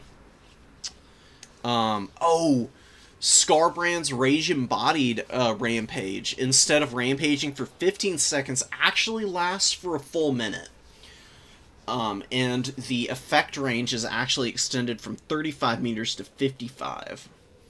That would be a good one. What are some other, like, stupidly powerful abilities that could become broken with just a couple of tweaks? Let me know what y'all have. I'd be super curious to hear. We need more insanity, honestly. That's what the name of the mod could be, the Insanity mod.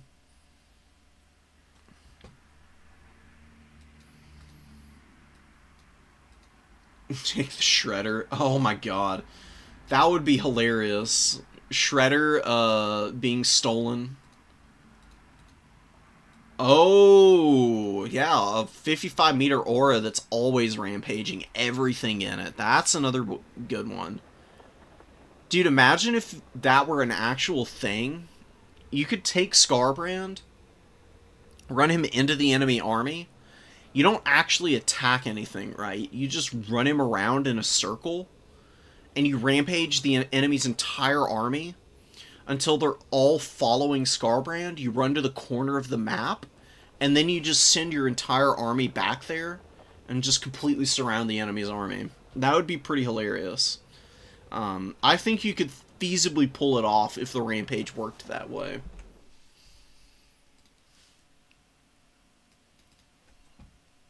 Teleport any unit anywhere on the map. That'd be cool. That would actually be fun for Tzeentch.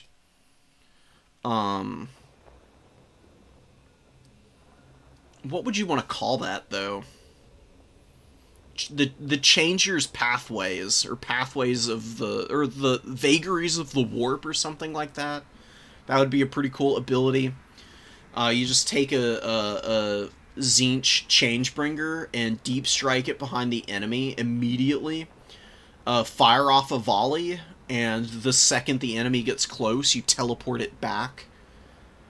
And just keep doing that.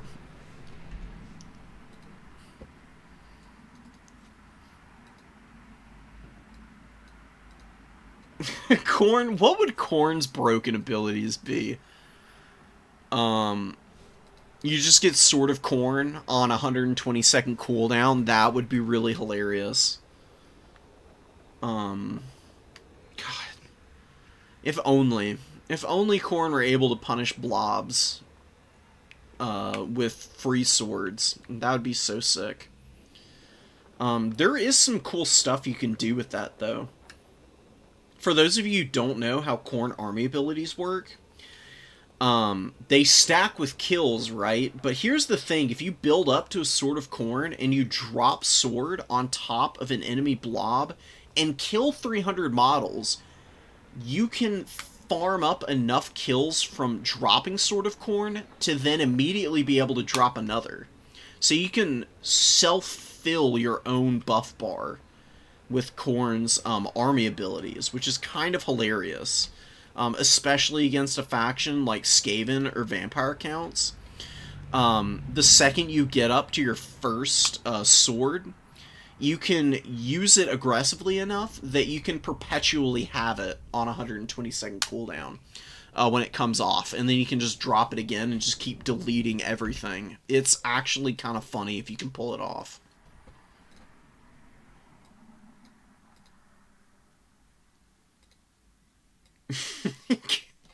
Exchange spawn points at the beginning of the game. Oh, or you could have it so that you can draw your opponent's spawn zone on the map and force them to deploy somewhere. Guys, we're coming up with so many good ideas. They're absolutely horrible, but they're amazing. Chaos Sorcerer of Nurgle's on the horse here. You know, they've got some armor. They are pretty easy to keep alive. They're fast for a Nurgle character, obviously. I mean, you know, Nurgle typically known for being kind of slow, but these horseback characters actually have pretty respectable speed. Tamarcon is the Lord option, always pretty good against Norska. Anti-large fighter. Magic damage when he's got the Black Cleaver up. More melee attack. Good increase to his weapon strength as well, and Nurgle's favored son is damage resistance and melee defense, so he gets pretty nasty with the abilities going. We're on Horseman of Nurgle. Gonna be screaming up to the number 3. There are Horse Masters and 2 Horsemen that might be trying to screen out Nurgle on the number 3. Nurgle throwing axes are the one throwing axe variant that can actually scrap against javelin variants. The reason for that is the Nurgle horsemen have shields. They've got a bronze shield here, which blocks 30% of all missiles, which actually helps them trade at range. They're pretty capable of it, actually. And they have poison, so if they make contact with a missile unit, they can actually hound them down pretty feasibly. It's kind of nice, honestly. Marauders moving up, just lots of them, some Plague Bearers. For Norska, we got Throg, always a good choice. A lot of Marauder great weapons, some Berserkers.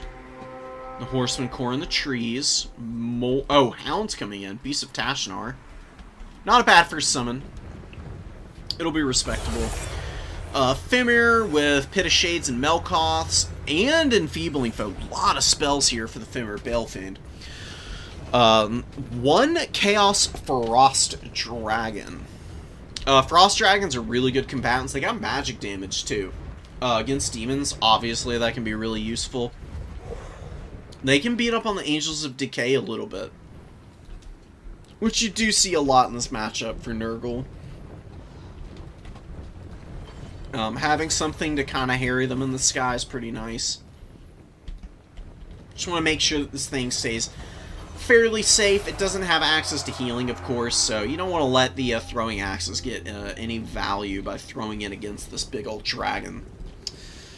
This thing could fly over and potentially roast some of these horsemen with a good breath attack, though. Looks like Legatus, yeah, thinking about it, but, you know, Snickerdoodle, immediately spotting it. I'm gonna just be pulling back some. Looking to get comfy. And the Noxbringer getting a great shot off here. Big damage on the Horsemasters. Perfect target for it. Good priority. Or actually, it was aiming at the middle target. It overshot it a little bit. Not bad. Nurgle does hold this back point. Some pretty vicious javelin fire going on those Furies, though. They could just stay aggressive here on a beautiful breath attack for Norskin, man. Frost Dragon got 500 value from that one breath attack, brutalizing the throwing axes. Plague Bear is also getting nailed pretty badly. Does lose about 1,000 HP for all of the effort, though, which isn't great, but I think will be okay in the long term. I think it was worth it, truth be told, because you killed a lot of models, most importantly, right? That's not something Nurgle's going to heal up with the lore passive, you know. It doesn't resurrect dead combatants. Beasts of Tashnar do not want to fight Plague Bears. Definitely need these guys rotating out. Horsemen and the Trolls. Oh, Miststalkers actually definitely need to get up to the middle, man. Farting around in the forest is definitely not where you want to be currently. Really good Melkots, Mystifying Miasma on the Horsemen, and Beasts of Tashnar. Yeah, good control, pushing through the gap here. Beautiful stuff. Get skinny, man. Get up into them. Beasts of Tashnar are amazing against Horsemen. They do massive damage. They're pretty quick. The Horsemen of Nurgle do have more speed and poison. If their micro lapses for a moment, though, those hounds are really going to just obliterate them. We get a Pit of Shades. I don't really like that Pit of Shades, truth be told. I think that's a big waste of winds of magic. Plague Bearers are just not really something that you want to use it on. You don't need the AP. These guys also just have a bazillion HP. I mean, a pretty ridiculous amount. Can be kind of hard to kill them with magic sometimes, unless it's like Burning Head or something really high damage and efficient. You basically bring Pit of Shades to kill warriors, and that's it. Really good Stream of Corruption. The Tears of Nurgle was kind of keeping these horsemen locked in place, by the way. That's why they were, like, stuck here. You might have been wondering why isn't Legatus pulling them out. I actually imagine that he probably had attack orders at one point. But Tears of Nurgle procced, and then they just got stuck here. Fighting it out at that point is kind of the right thing to do. Miststalkers all alone, which is just not a good spot for them. They're a great unit, right? But this many entities attacking them from every angle is going to be a little too much for them to handle. Skinwolves coming in. Berserkers chewing up some Marauders for sure. Doing some pretty good damage, man. Marauder great weapons, really not doing too hot. Chaos Frost Dragon fighting the Angels of Decay in melee combat. Kind of losing out here. Very unfortunate. Throg is scrapping and trying to kill the Noxbringer. Tamercon does appear to have kind of pummeled him a little bit. Tamercon's got good value, while Throg is looking a little bit useless right now. Enfeebling Foe going down, while the Skinwolves are attacking the Noxbringer, maybe going to be able to drag it down, and Legatus is kind of bringing this one back. I mean, the Infantry Corps for Nurgle's pretty beat up, but we do have a back cap that's come in. Really good rally with some tattered units to take it. And the Angels of Decay are up here, and they're going to be very unengaged right about now. They're going to be able to pick their targets and just delete their source code from the game, dude. The Plague Drone's ammunition is incredibly powerful. It does an obscene amount of armor-piercing damage, and they fire 3 from each model, technically. So really, it's like 32 shots are incoming, and each one of those has this damage profile that you see here, which is a lot. It is a lot. It's very, very, very hard to withstand the fire from the Angels of Decay, man. And as good as Marauder Horsemen can be in the skirmish phase of the game, Angels are a little too much to ask of Horsemen. While you've also got your opponent charging theirs around very aggressively, doing some pretty good damage with it as well. Fight or Die being used by Throg here, getting the leadership and melee attack up, which is nice. But Throg is losing to Tamercon now, and the Angels of Decay turning their attention to him, missing a few shots here. Very fortunate for Throg. The Skinwolves and the Thamir anchoring here pretty nicely, but value trading's not looking amazing. Berserkers charge down the hill. They'll be able to get some good damage in. Chosen of Nurgle with the Ice Wolf Chariots trying to run them down. You know, Norskin can definitely get a pretty good leg up in that fight, but you can see Throg is actually broken back here. Oh my god, no. Yeah, the Angels of Decay kind of hounding him down. They do have Firewall moving, so they can theoretically chase Throg and use their Death's Heads to continue to just hammer against him. You can see some of them actually landing down here to beat him up. Such a good unit, man. A mainstay for Nurgle in so many matchups, and really putting the game on their back here with 2,000 value so far. Got a bit of a ways to go, but probably going to be getting another 1,000 for all is said and done. They might kill Throg outright, which is kind of what you would hope for here. Chasing enemy lords off is nice, but if you chase the enemy lord off, the penalty wears off eventually. If you kill them outright, then there's always a -10 leadership penalty being applied. No, the enemy has slain our lord. Yeah, and there you go. Poor Throg, dying unceremoniously in the corner there. Noxbringer has been getting worn out for the last few minutes, but it just can't finish it. Although, look at Tamarcon here. He's starting to get pummeled pretty badly, and the Miststalkers definitely ended up getting their value back, which is really nice. Norsko loving the fact that these guys are doing well, but the Rotting Riders are in here, and they will pretty quickly finish off what remains of the large targets for Norska here. Really good breath attack, though. Frost Dragon got a great use out of the Frost Breath there. A little bit of a shame that the game is so out of hand at this point. Otherwise, I would say Norska could maybe get back in this.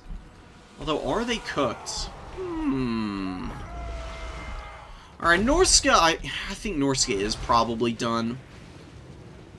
But theoretically, it could be possible. Snickerdoodle is pretty depleted here. Oh, and you got Pestigors on the edge of the map. Still need to rally. There is a Chosen here. That's going to be a big roadblock. Rotting Riders are reasonably healthy. They'll be replenishing their HP with regen. Only got a long way to go. It might come down to how many Melkoths are available. Melkoths is actually really effective against stuff like the Rotting Riders, because these guys have 32 models. So Melkoths hits them for the full damage that it does, and because there's only 32 models, it's very well distributed damage across the entire unit. So if you just popped Melkoths on these guys 3 or 4 times, you could probably wear them down about 2,000 health. Or probably maybe even a little more, now that I think about it. Probably closer to 3,000. Breath attack coming down. Pretty mediocre breath attack, honestly. You really need the side shots from the dragon right now. And you probably want to just focus it on the Rotting Riders, truth be told. Melkoths does hit these guys. See, actually doing some pretty good damage here. Helping wear them out. Skinwolves are in here fighting. They're not really doing too well, though. I mean, they kind of get folded up, actually. Very unfortunate. Melkoth does take a decent chunk of HP away, but a breath attack would have been really nice, and then maybe following up with a charge from the dragon could potentially get the Rotting Riders low enough on... Oh, their leadership is so high at base. It's probably a pipe dream thinking that they would break under those conditions. So never mind. I mean, you're just trying to do the best you can. Trying to snipe Tamarcon here. Noxbringer looking to pull back very low. It's just razor close for Snickerdoodle, honestly. I mean, Legatus really hasn't been playing poorly or anything. It's just been the fact that there's been a lot of terror routes and a lot of really strong, consistent uses of the Nurgle Miasma Pestilence, Stream of Corruption. That's kind of got Norska on the back foot here. And we get a Pit of Shades on Plague Bearers. Doing some damage. It's just not good enough, man. Pit of Shades is for armored targets. It's just not going to get through all the HP of a Plague Bearer efficiently.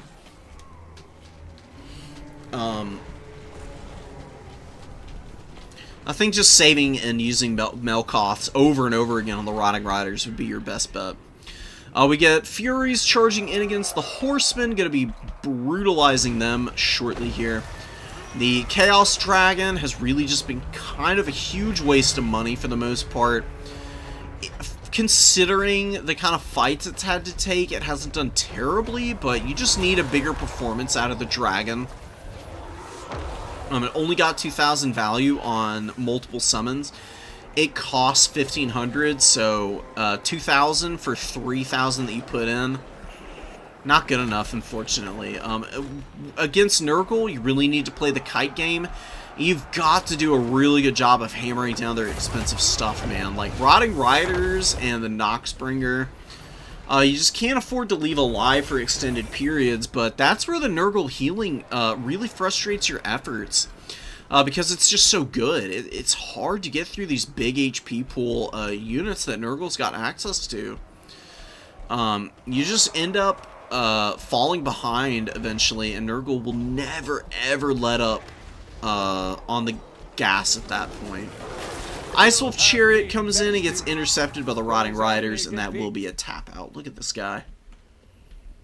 He didn't hear no bell. What the hell are these body proportions? What is going on? Bro's chin. What is happening to Bro's chin? Oh my goodness. Looking like, yikes. Got a little bit, looking like you got some recessed genes there, buddy. Maybe a little bit of inbreeding going on. Yikes. Norskin needs to check their gene pool after that one, I think.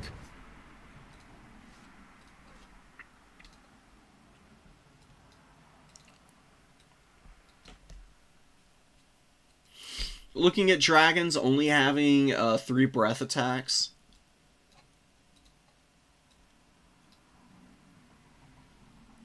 Breath, like shooting like a Chaos Dowie train would be kind of cool for a dragon. I think you could implement that.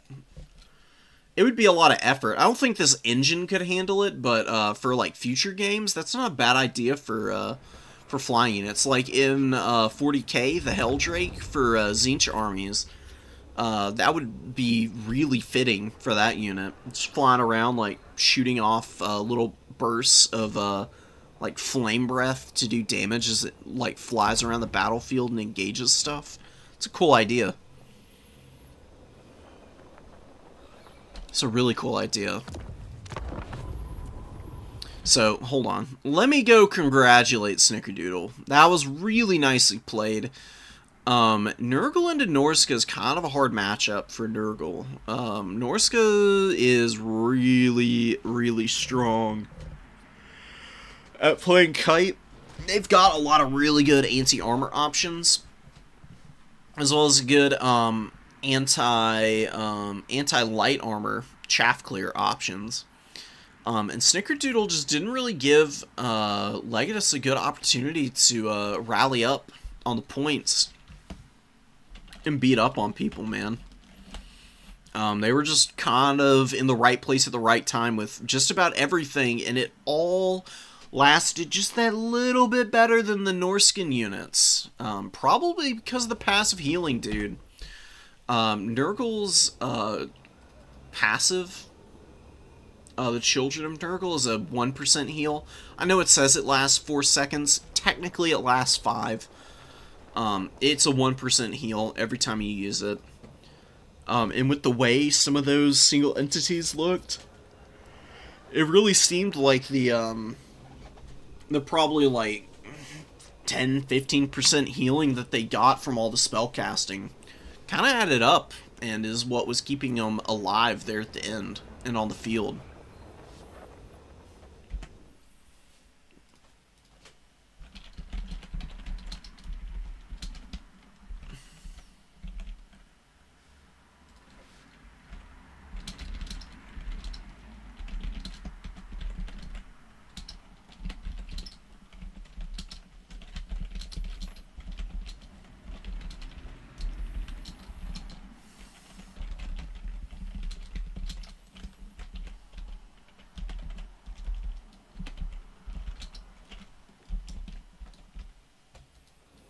Boom. Alright, guys. What time is it? 3:05. I'll probably go for at least another hour, just depending on how I feel. Let's start getting into some of these games. We got a lot to get through. Oh, these are from other tournaments. I need to cast these, dude. What the hell is this army, by the way? What? Alright, well, I will be examining that at a later date, and I'll tell you how it is. Maybe cast it. We've got Pont, we've got Tabith, both elf players. Dark Elves on one side, High Elves on the other. 2 Scourge Runner Chariots, 2 Black Ark Crusaders, 1 Cold One Knight in the opener. I honestly don't hate it. Good to have these guys around just to countercharge and be mass for any High Elf shenanigans. Either single entity cheese, or they bring a bunch of cavalry in the opening and you just need something to counterpunch a little bit. Medusa will be good at clearing out all of the chaff for the High Elves. Medusa's shooting attacks are really devastating nowadays. There was a time where they were even more broken. Actually, like, outright super broken, because they functioned in the way that magic missiles do when targeting infantry, where it's not that the piercing laser beam eyes from the Blood Rack Medusa, they wouldn't just shoot in a straight line. They would actually, like, shoot them in, like, a shotgun pattern against infantry, and they would kill like 20 or 30 models at a time, shooting into the front of infantry, which was really goofy. It was way too powerful. It's been changed, and they're still really good for what they are and what they can bring to the table. Really nice Spirit Leech on the Supreme Sorceress here. Archmage of Death just flying around on the Eagle. Probably will win the magic trades over the long term. Death magic is so good with dropping this over and over again. It just ruins your opponent's lord's HP pools, especially when they're, you know, pretty small HP pools, like on this Manticore at 5200. Does have Soul Stealer, which can give about a 10% heal. Yeah, about 10%, which is nice, but not gonna be enough, typically speaking. Tabith overextends onto the Medusa, man. Don't do it with your Cav. There's no reason to attack it like that. Eating the ammunition from the Blood Rack Medusa, I know it sucks. The best thing you can do is just get engaged in melee, and then you have your archers all focus fire the Medusa. Medusas are actually really lightly armored. It can be a little frustrating shooting them because they do stagger a lot when they're getting shot by missiles. We'll see if it actually happens here. They're not being targeted right now, though. You have to shoot it, even if all you're doing is staggering it. At least at that point, it's not firing its missiles, right? And then you can just try and get in melee combat and do something about it. Because right now, it's just making a mincemeat of this front line. Lothern Spear Guard push up onto it, though. They do have shields, or not shields, they do have spears, so they can poke it pretty effectively, but they immediately tear her out. Why High Elves don't have ITP, I don't know, but that's just the way it is. Towns of Torquilita get jumped on by the Harpies here. Not a bad engagement for the Dark Elves. Harpies are pretty squishy. There's nothing to really punish them here, though. Cold One Knight's pushing into the back line as well. Good intercept with the very tattered Illyrian Reaver Horse Archers, but not going to be enough to save this. Well, Fate of Buna will clean the Cold One Knights up pretty quickly, though. Super devastating high cost spell. 22 wins of magic, I'm pretty sure, is how much it is. Yeah, it's so expensive. It is pretty much a guaranteed effective kill on something. Provided you know what you're doing. It takes about half the HP out of a cavalry unit like Cold One Knights. Against something like a Salamander Hunting Pack, it's basically a one-shot, which is pretty hilarious to see. You know, Tabith is doing a pretty good job of scrapping, considering the Medusa in the early game was teeing off, and it's actually kind of back to doing it. Shooting these archers would be a pretty good idea. You can see the shot spreads out, actually, on that one. And kills quite a few of these guys as they're trying to pull away from combat. That's a beautiful Soul Stealer, by the way.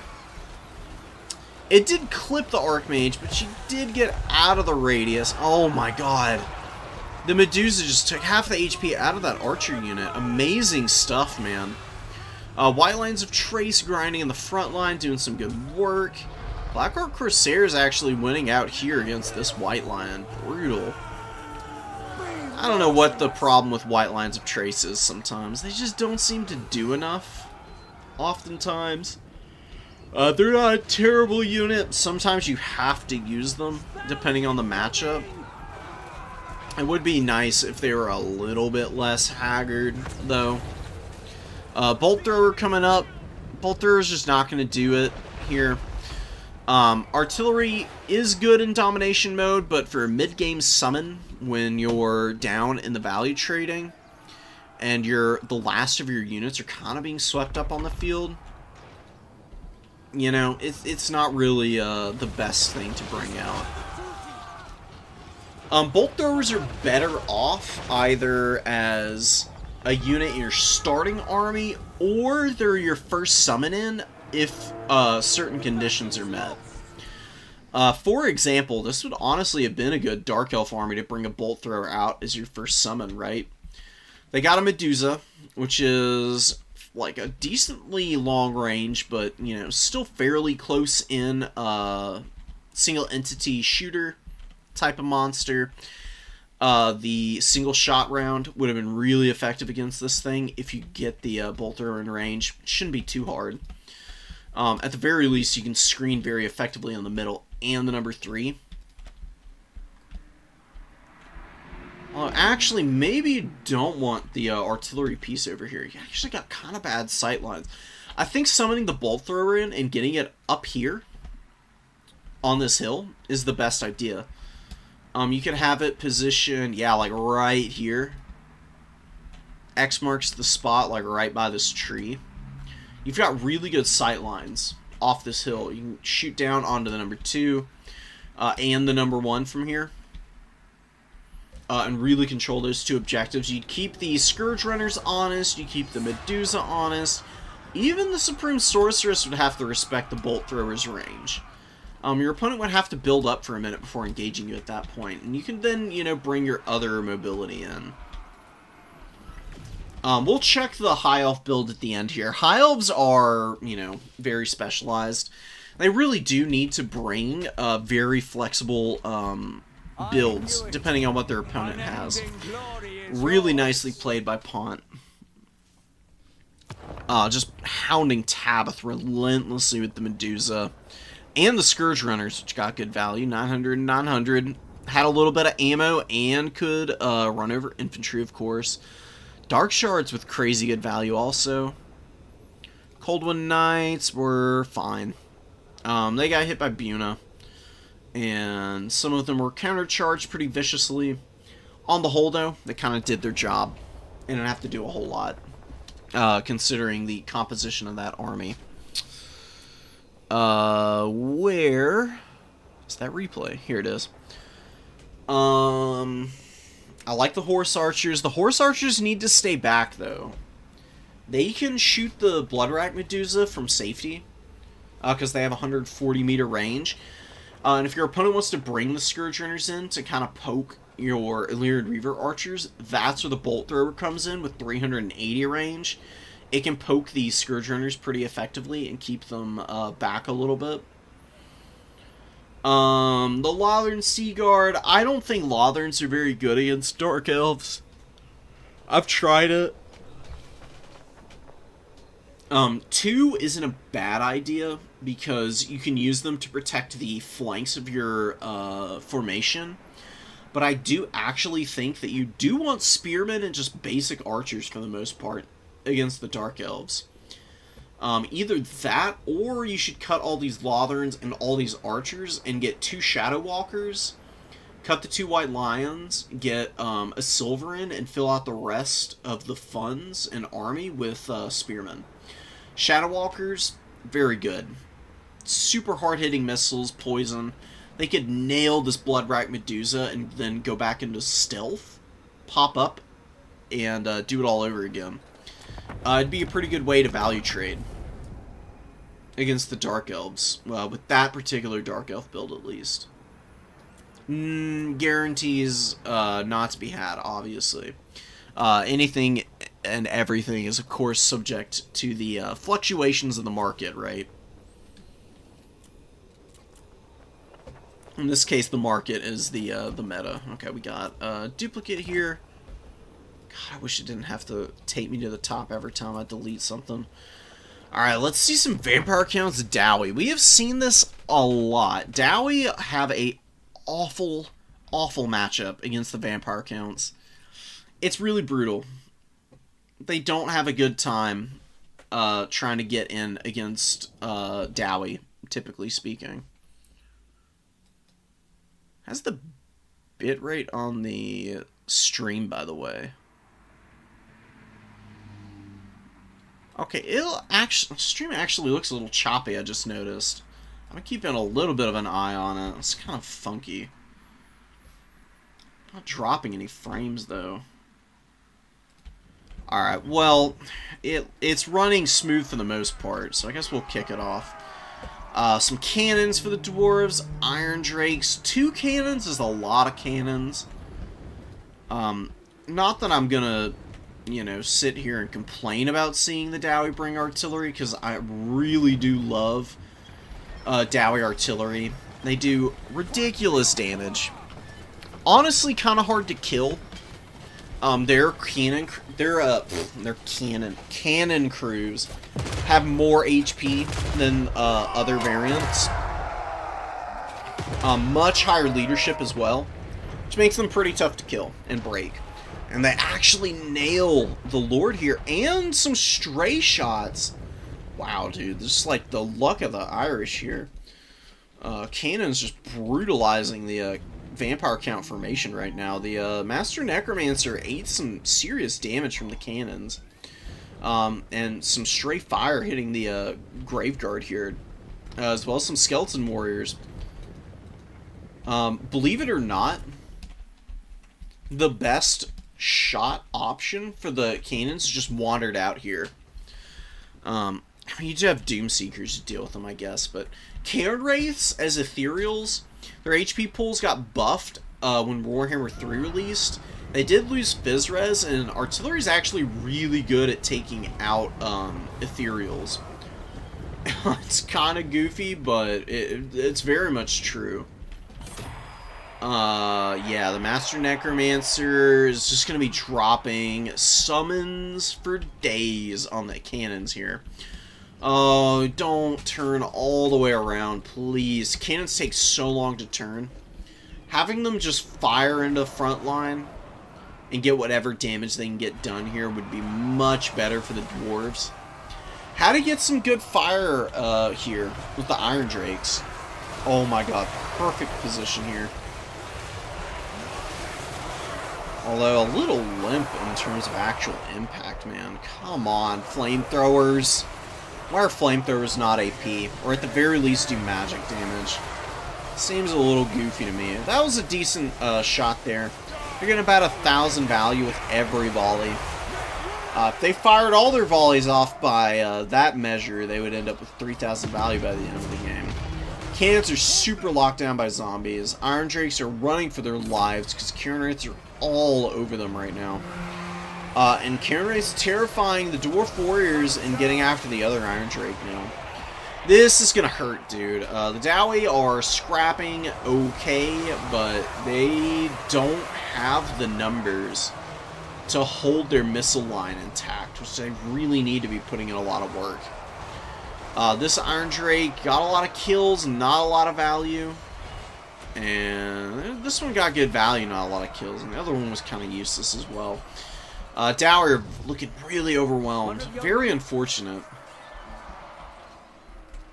I can't even begin to tell you what you do against Vampire Counts as the dwarves. This matchup sucks. I mean, I've seen people win it with Slayers, like literally just Slayer variants. And I honestly believe that maybe you do just go for that and try to count on your opponent not knowing how to deal with mass Slayers as the vampire counts. Because this build is just definitely not going to cut it. Excuse me. I mean, the cannons just got shut down by summons, dragged through the mud. The middle point just got outcapped from the Dowie. And the Brotherhood of Grimnir have 220 kills and 500 value. That is an undead moment, man. Feels freaking bad. You can just fight the vampires for days and not get very effective value for your cost.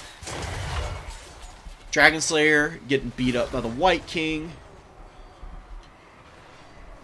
White King should be able to kill the Slayer pretty quickly, actually. Because they are anti-infantry. They've got good stats. With the extra bonus, they should be able to get around 45 melee defense pretty easy.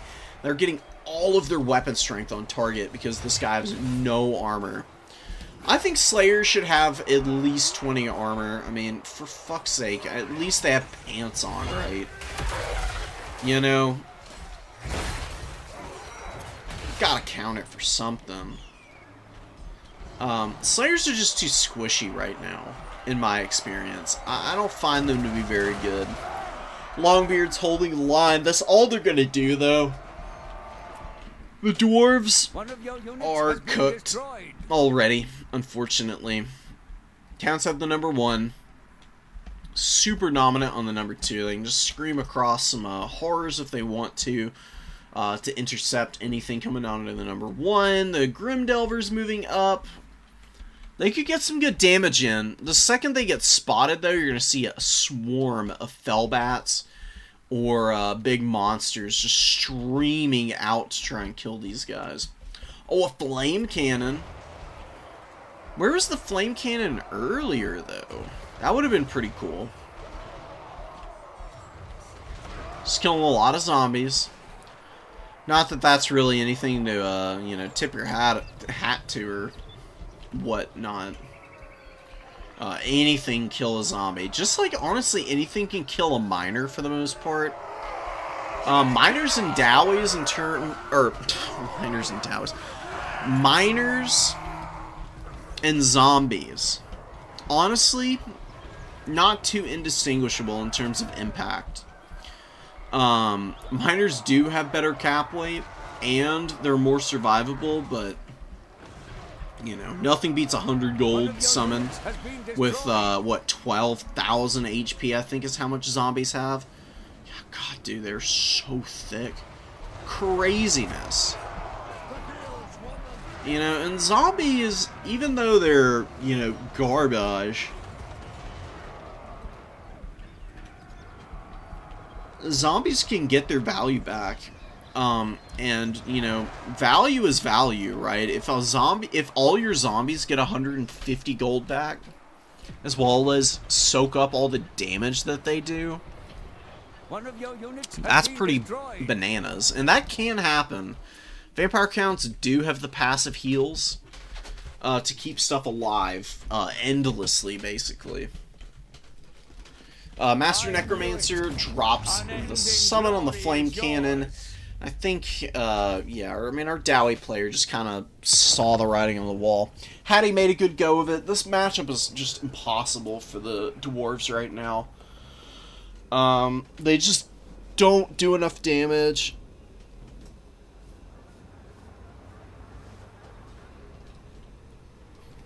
They can't keep the backline alive. Tomb Seekers just don't pay for themselves. You can't bring heroes because you just get ignored. Oh, it's just rough, man. So rough. I wish it were a little less terrible.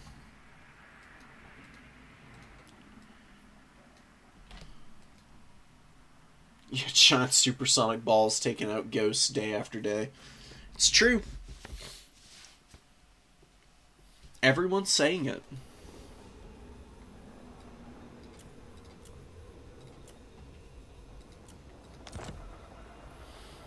The cannons just have good enough weapon strength. They just kill models outright on Karen Race oftentimes. That's why I'm recommending the use against them there. Give me 1 second, guys.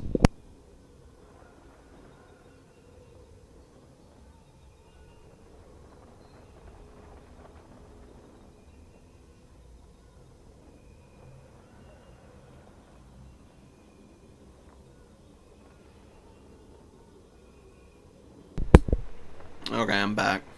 Make sure that the microphone's picking me up. Okay, cool.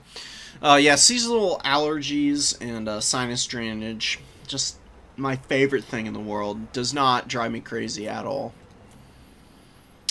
Okay, let's get into Blue Eye again. We've got a lot of good Nurgle games going on today. Snickerdoodle obviously won with Nurgle. Blue Eye, though, did pretty decently, I'm pretty sure. Let me go check the bracket one more time. We can know for sure.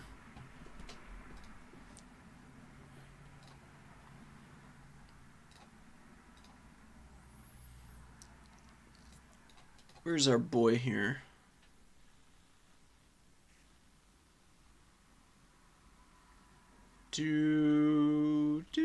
Oh, yeah, wow. Did really well. Hell yeah. Oh, I missed the speech. Whoops. I don't think anybody cares, except for me. Nurgle Forsaken moving up. Stinky, smelly, and, you know, really high damage. One of the few DPS units that Nurgle has that will value trade for you quickly. I really like the Forsaken of Nurgle. I find them to be quite strong. They are a hit and run character, though. They're a little more durable in melee combat, but what you really want to do, you want to get the Forsaken to charge in early, replace the Forsaken with Marauders, pull the Forsaken out, and then use them to screen. Either mobility or to go and hound down missile units in the back line, which is a pretty good use of their time.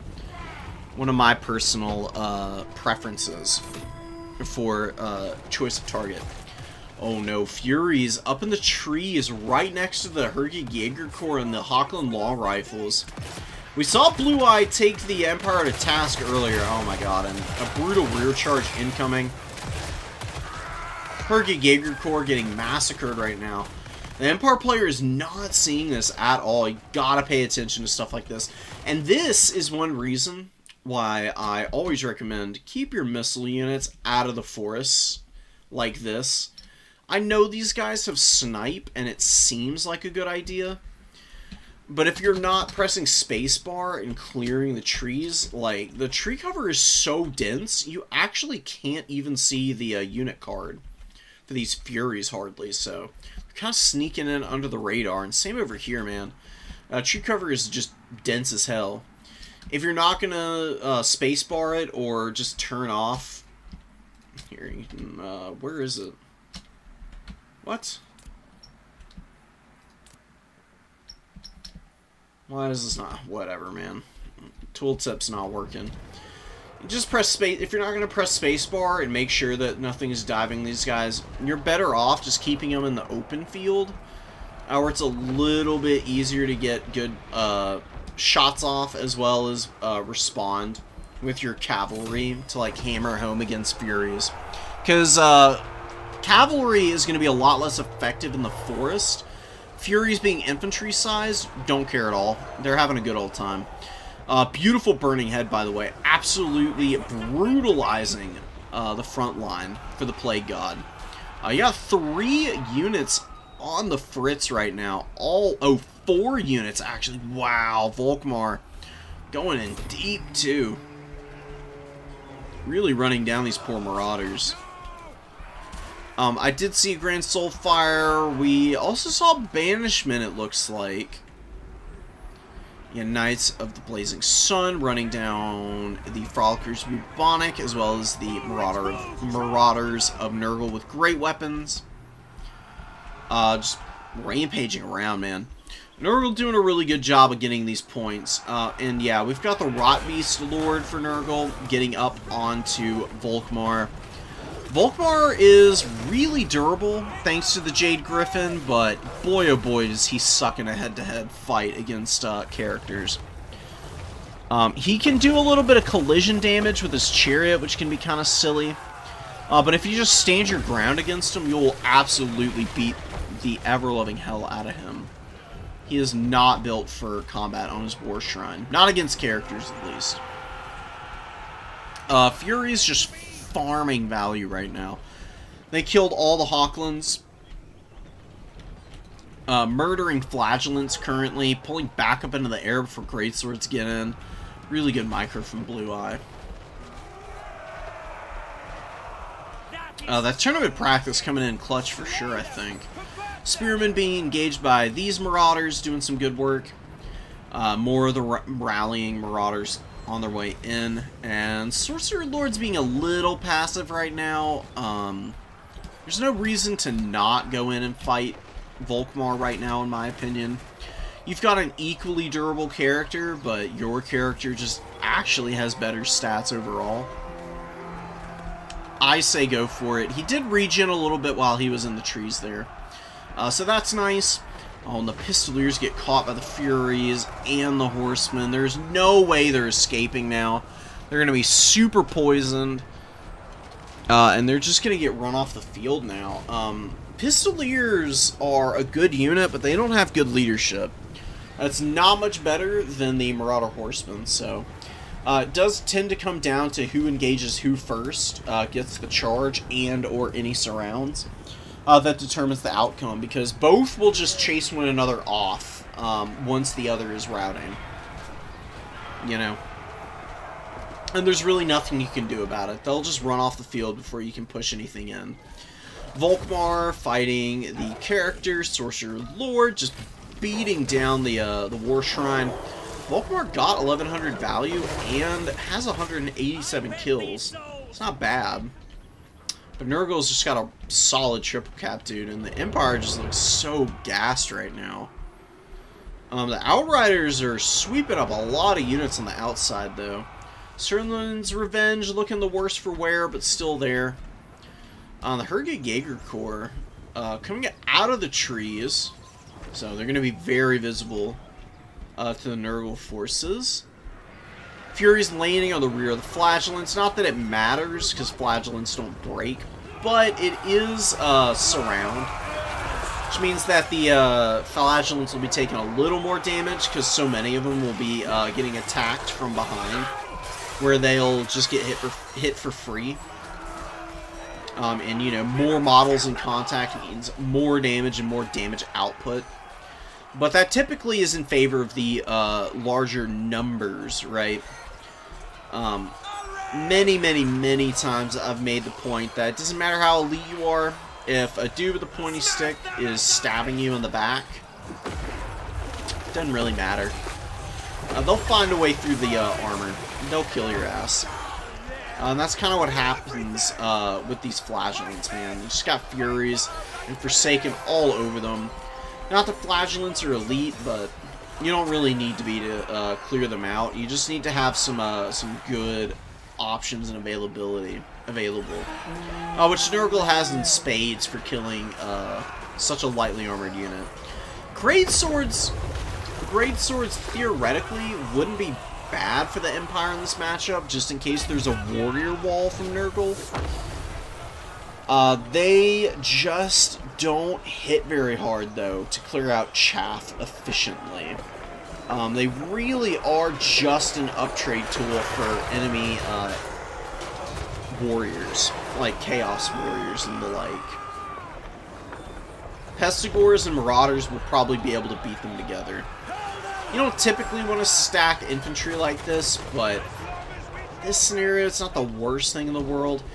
You just need to get those grenade launchers occupied before they really blast your units apart. And we do get the Furies landing in here, which is really nice. Very, very good decision making there. Burning Head going down. What kind of damage do we get? Wow. Awful Burning Head. Immediately doing as much damage to your own units as the enemy. Frokus Bubonic got hit pretty good, but they've got Blister back. They're going to heal up most of the damage they've taken anyways. Which is really hard to get rid of. Unit. Sorcerer Lord has really pummeled poor Volkmar. Volkmar is down to 2400 HP. Pretty much heal capped will be at 2595. On 2456 value on the Nurgle Sorcerer Lord. Which is impressive, man. These guys are great. I love them to death.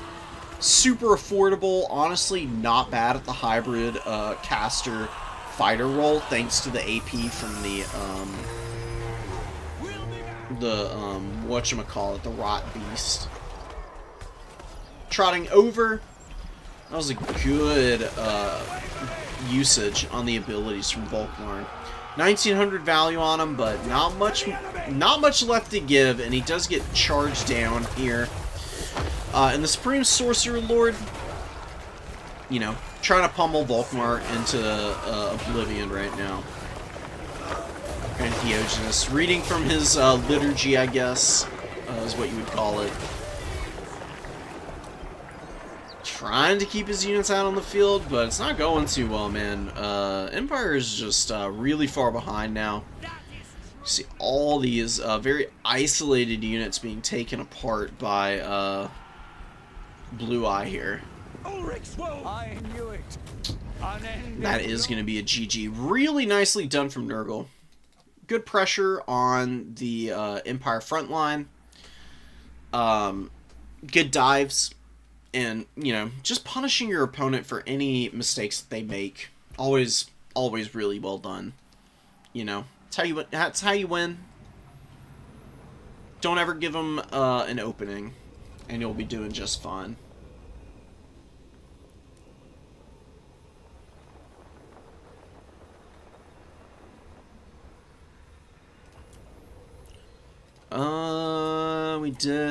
We did already watch this. Such a good game. Ooh, these are two people we haven't spectated yet. Now this is a rough matchup for the Wood Elves. Typically. It's flipped around a little bit with some of the nerfs to the Dowie's gyrocopters. Because that was actually kind of difficult for Wood Elves to deal with.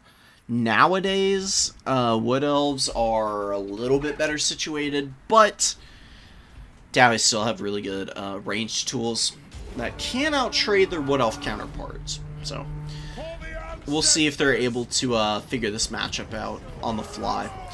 Fillory Ronpa is the Wood Elf player. Spida repping the Dwarves here. A lot of Dowie. We got some Bugmans. Very cool unit. They do heal, of course. And they're ITP, which is cool as hell. And they can hold decently well with 38 melee defense. Grudge Thrower advancing, needs no introduction. Artillery Catapult. Trollhammer Torpedoes, going to be firing off the Troll Hammers, which do have a pretty good bonus versus large and do flaming damage. So could double up in killing any Dryads that might come out, but we don't really see those. We've actually got Treekin, Eternal Guard of all things, which I cannot disagree with more feverishly. They just don't have good melee attack. They're never going to get through Dwarf Warrior. And vice versa. I would err on the side of bringing some, like a couple of Blade Singers, actually. Bring one in the starting army in place of the Eternal Guard. And probably just max out on Dryads and Starfire Shaft Glade Guard. I don't think you need the Skirmish Cap. Skirmish Cap is a big trap against the Dwarves. Dowie do tend to hard punish factions that rely on skirmishers oftentimes, because their units are just so meaty, have so much armor, and they can self-peel because their missiles are so cheap that there's just not a lot you can do to use cav and mobility to get in on these guys. Dwellers below being procced here, not doing a lot of damage, truth be told. Dowie are a little too resilient for that. I would just use Earthblood all game, honestly. That would definitely get you the most bang for your buck against the dwarves. Dwarves don't really like it when people heal up damage and just ignore what they're trying to do. Although, they certainly are bringing out the firepower to kind of make their own declarative statement here. That being, hey, give us your land and get the hell out. We're literally going to kill you all. Sorry, guys. We didn't make the rules. We just got grudges to settle, and not enough time. So, one Treekin and one Eternal Guard routing here, right off the point. Now, we could push up now if they wanted to. Although it does look like they might be content enough to sit back and just pound this position with missiles. Treekin, get the Earthblood. The other one also got it. Dryads swarming out. Glade Riders pushing in. Wow, they just keep taking so much damage trying to get back here. They do close the gap. Oh my god, but they rout the second they get into contact. Grudge Thrower gets shut down. Not really the scariest thing. It's these Iron Drakes right now that are doing the most damage, truth be told. They both got about 500 value, well on their way to 6. Brimstone Guns are also going to be moving over to open up on the Glade Riders, doing some good damage. There's a lot of blobbed up Wood Elves in the pocket here. Don't want to do this. You want to get your units as spread out as possible.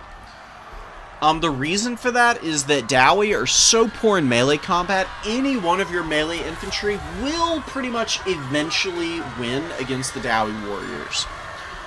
I'm trying to think of what will lose to a Dwarf warrior on the Wood Elf roster. I actually can't think of a damn thing. Just throw up your War Dancers, throw up your Dryads, bring some Wildwood Rangers in reserve. And a Blade Singer, too. I'm telling you, man, you just go rush build with a lot of infantry, and you'll still be able to outmaneuver the dwarves. Dowie just can't move quickly enough to counter enemy infantry that are faster than them. That was a really good blasting charge, by the way. Ekron's Miners doing some great damage, getting those shots off. They can hit the Eternal Guard right now, it should be a good idea. But they're just going to toss it in and get a little bit of extra chip on all of these units here. Come on, one more volley. No, we're not seeing it. Oh, there we go. They do hit the Eternal Guard one more time before these guys close the gap. You're going to be occupied for a while now. Ekron's Miners are reasonably good combatants, but they will actually get worn out by Eternal Guard because they don't have very good melee defense. Dwarf Warriors moving over to help them, though. Should ease that fight a little bit. Big routs going down. The Wood Elves are going to lose their Spellweaver here. Just getting shot to pieces by the Gyros right now. Ouch. Yeah, I mean, not crazy value on really anything for the Dwarves. Just slow, steady, and consistent pressures. Definitely winning them in this match. Quarrelers were nice. Let's get in here and see some of the after-action Dowie report. Bugman's fine. Trollhammer's good. Grimdelvers with 1,000 is nice. Look at this, this Longbeard got 890 value. Wow, 870 on this one. These guys only cost 700 gold, so maybe some matchups they can do a little bit better than others. Thunders paid for themselves. Long Drongs, I think they did. They're really close if they haven't outright done so. Let me see them.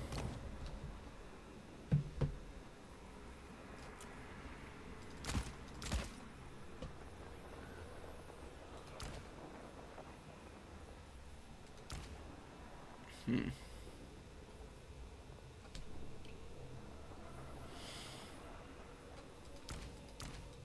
Hmm.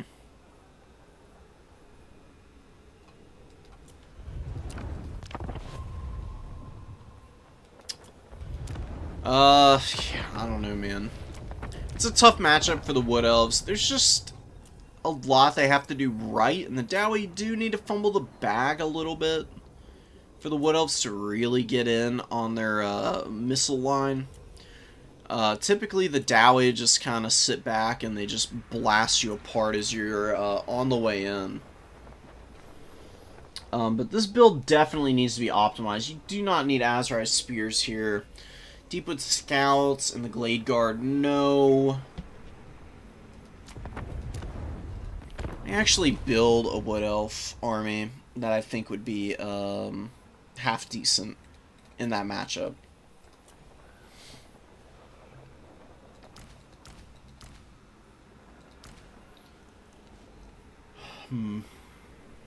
Durthu's too big.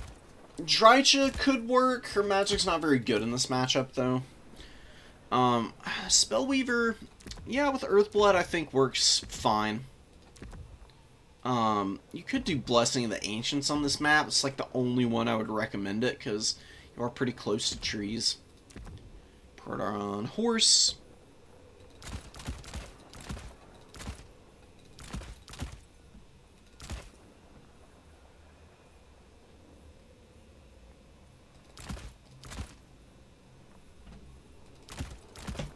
Still don't think it's necessary. Honestly, this doesn't look too bad. This right here. Got lots of aggressive infantry. You got War Dancers, you got the Arwar, you got the Blade Singers, Wildwood Rangers, and a couple of armor-piercing, flaming arrows to take down some gyros if they come in. Hawk Riders are a good counter to gyros as well. They're really fast, and they have AP in melee, which means they shred gyros when they make contact. So that's something to keep in mind. Like, what? A couple Wild Riders, maybe? But probably Stag Knights. It's probably one of the few matchups where the Great Stag Knights are better than the Wild Riders. Bring a couple of them for some mobile disruption, more Wildwood Rangers, one more Blade Singer.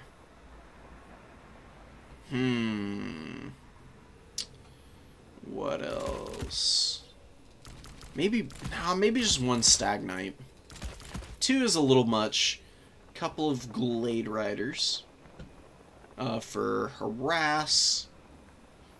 And pretty good damage potential, depending on how your opponent handles their backline. You can sneak up in there and really hammer them down.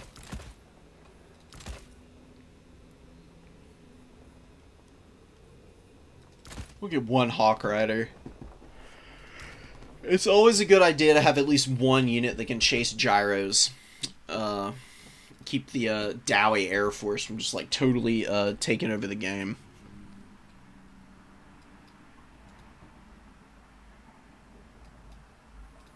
Poor Kislev, dude. Kislev's good. They're just tricky. It takes a long time to really get used to them. They are a little bit limited, which is, you know, kind of sad.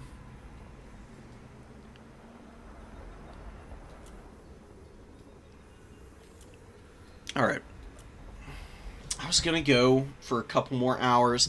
I actually think that I need to do one more replay and then call it, and then I'll be back on Monday to do more replays, of course.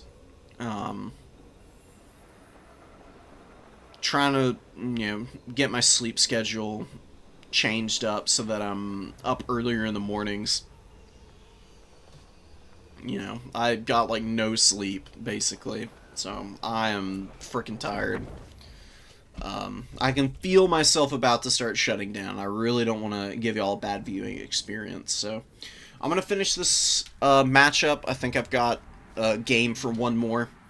I'll call it, and then I'll come back on Monday. And you guys can be assured that you'll get all your replays done through. So you got Jaden Slayers, for Brosi, coming in on the Vampire Coast. Very dedicated Vampire Coast main. You know, it's been playing for a little while, but doesn't have as much time as other people to play. So, it's always room for improvement, right? Getting in here and maybe going to be taking some mean and green fighting machines down here. As good as the greenskins are with their own bow lines, I don't think they will out-trade the Vampire Coast from range. Part of the reason is the Shade Wraith Gunners with their Discourage effect really punishes low leadership. That is kind of the orcs in a nutshell. They will not be loving life as they're taking all this AP shooting. Grom is going to be dodging, though, so he's getting out of the way a little bit. Takes a couple of hits, but nothing serious. You can see the Discourage effect really lowering that leadership. Fleet Admiral of Deeps with the Black Periapt is on the crab, which is a good idea. Big armor values. Very tough to kill, actually. Kind of like it. Oh, and she's, of course, got her pistol. You know, she's going to be clinking away with it. I don't know why you would ride a crab like this. Seems a little goofy, but whatever. Fantasy rules, right? If it looks cool, seems cool, probably is. Jaden is pressuring the #1 objective. For Brosi needs to get these dogs back and get the polearms on the point. That'd be a pretty easy hold. We do start to get some shooting going for the Vampire Coast now. Mortar's trying to hit the Arab boys, missing completely, which is just hilarious. Is anybody really surprised? Come on, Mortar. The little mortar that could. Oh, that was a good hit. Okay. Killed a few models. Lowering the HP. It's going to take ages, though, for this thing to get its value back at this pace. Oh, wow. And it's got chevrons and it missed that bad. Alright, some decent contact this time around. That first volley may have been a fluke. Really good damage on the Orc boys here. Good stacking with the deckhand mobs and the Mourngulls together. It's exactly how you want to handle engagements like that. Never leave them each to their own fights. Like, keep them nice and tight together, and you'll have a really good time. Just running stuff over and terror routing it all with the Mournghulls and the deckhand mobs with them. Big pressure coming up into the back line. Broken Tusk Mob look like they want to charge down the Shade Wraith Gunners, but there's halberds in mass here now. It's going to be real hard to do that. Good brain burst going down from the Greenskins Shaman. This guy's got 300 value. Just chilling here with the Choppas. Cheering on the boys. Grom is chilling in the trees also, just regenning. Doesn't need to overpress his luck right now. And yeah, it's looking okay in terms of the caps for Jaden. Losing out on momentum a little bit in the value trade game, and I do think the Vampire Coast, I think they'll be able to flip this middle point in the next, like, 4 or 5 minutes or so. We should get a big wave of reinforcements. You probably want to rotate some of these guys around. If you can get them up in blocking positions to keep your opponent from getting up on their defensive point, that would be pretty useful. It's a very powerful strategy, just stuffing your opponent off the points. Because what are they really going to do fighting a goblin a million miles away from the objective? They can't cap it. They can try and run, but they'll take damage the whole time if they do, so they're kind of forced to sit in value trade, which probably will go in their favor, but only very, very slowly, and not without you gaining a whole bunch of ground in the process. Night Terror is getting shot up, deckhand mobs also taking a lot of punishment, and Grom looking like a distinguished fellow on his chariot here, this big old gut. Looking a little amped up, but not wanting to overcommit himself. You know, the boys handling it just fine right now. Handgun shut down. Shade Wraith Gunner shut down most importantly. There's just not a lot you're going to be able to do with these guys. Even if the Shade Wraith Gunners survive, if they take about half their HP and damage, they do tend to start crumbling, which can be really annoying. Oh, the Terror Route from the Shade Wraith Gunners goes down, actually, on the Boar Boy Biggins. Wow, that's so funny. They actually got him to route there. Broken Tusk Mob get, Here We Go. Or, sorry, not Here We Go. Fist of Gork. It's an amazing buff spell. Magic attacks, melee defense, melee attack, and they are shredding the animated Hulks right here. Pretty big damage going down on these guys. They just don't hold in combat very well, especially alone. Animated Hulks are cheap masks that you use to protect your gun line in case the enemy does break through somewhere. Send them in to kind of plug the gaps. And then counterfire, you know. Vampire Coast just doesn't have a very good counterfire position. They've got all these units a little boxed out and stuck up on the hills here, which is not terrible. They're just every single engagement that I'm looking at for the Vampire Coast is just, it could be worse, but it could be a lot better, you know. And sometimes there's just games like that, you know. Everybody is like, you know, these guys are like clicking like absolute demons right now, trying to get their forces situated and set up for success, and it can be very difficult and overwhelming to do. So there's absolutely no shame in making some pretty mild mistakes. Jaden is just doing a really good job of stuffing the Vampire Coast more than anything right now. Coast do hang on to their #1 objective. This could be how Fabrosi stays in this game long enough that the Greenskins break their own back with all this pressure. Because you can see there's some problems happening. The Goblins not loving it. Orc Boys not going to be far behind them. Morngul's are here, and Morngul's terror is, you know, spread in a radius. You can actually see leadership break going down. Oh my goodness, man. Oh, Greenskins.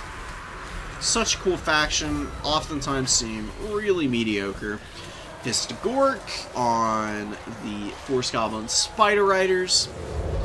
And they are, wow, they really shredded the Siren. Hell yeah, dude. Love to see Force Goblins doing some damage.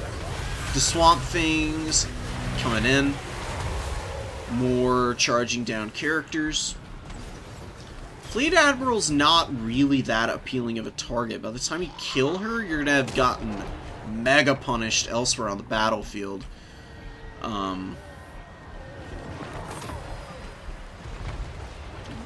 on depth guard, good idea. Warngul's real close. As long as he stays away from these pole arms, he'll be fine. Little Orc Boy Spears getting up. Oh, and the triple cap did come in. #1 objective was outmuscled here. That Spider Riders get onto the flank, take those things down. Broken Tusk Mob finally pushed back. Seen a lot of Tide Calls and other magic from the Fleet Admiral, but none of it's making enough of a difference to give the Vampire Coast any kind of real decisive edge. You know, they've been hovering at about even this entire time, but again, crumbling, big issue. No bueno. Especially for the Vampire Counts, who don't have the passive healing to work around it at any point in the game. And the Greenskins, man. Jaden is just so well practiced with them. Just locks down points with single infantry units. Slowly reinforces, keeps a majority, or at least part of the missile and gun lines that he brings alive for late games. To trade more efficiently. This is typically about when missile units really start to dominate the game, if it's even possible for them, because your opponent has to push into you. You can give ground and take ground at will. You can just kind of pepper them from the safety of the objective, which is nice, because then these guys are contributing cap weight. So, even more difficult for our our evil pirates to get in on. These poor guys. They're definitely bound to some disgusting evil necromancers. Just like a real freak, I would guess. Get the animated Hulks back there. That is going to be it. Really well played. Fabrosi gave it their all. God, this mortar was mediocre seeming. Just keeping your dogs and Morngulls alive, preserving your shooting with the Shade Wraith Gunners is really your only priority. You do want your infantry engaged in the front line, just to keep the Greenskins off the point. You do need to take ground against them oftentimes, because they will win just about every melee trade outside of Depth Guard that they find themselves in, which is not ideal for you. You don't really want spears and basic orc boys to be hammering you down. It's a little bit more understandable when it's the missile line doing it. Grom got 1,000 value on the dot. Very cool. And just a good distribution throughout the rest of the army. Nothing too stupendous or noteworthy. Just solid all-around performances. Alright. Anyways, guys. I ought to go crash. I can feel it coming.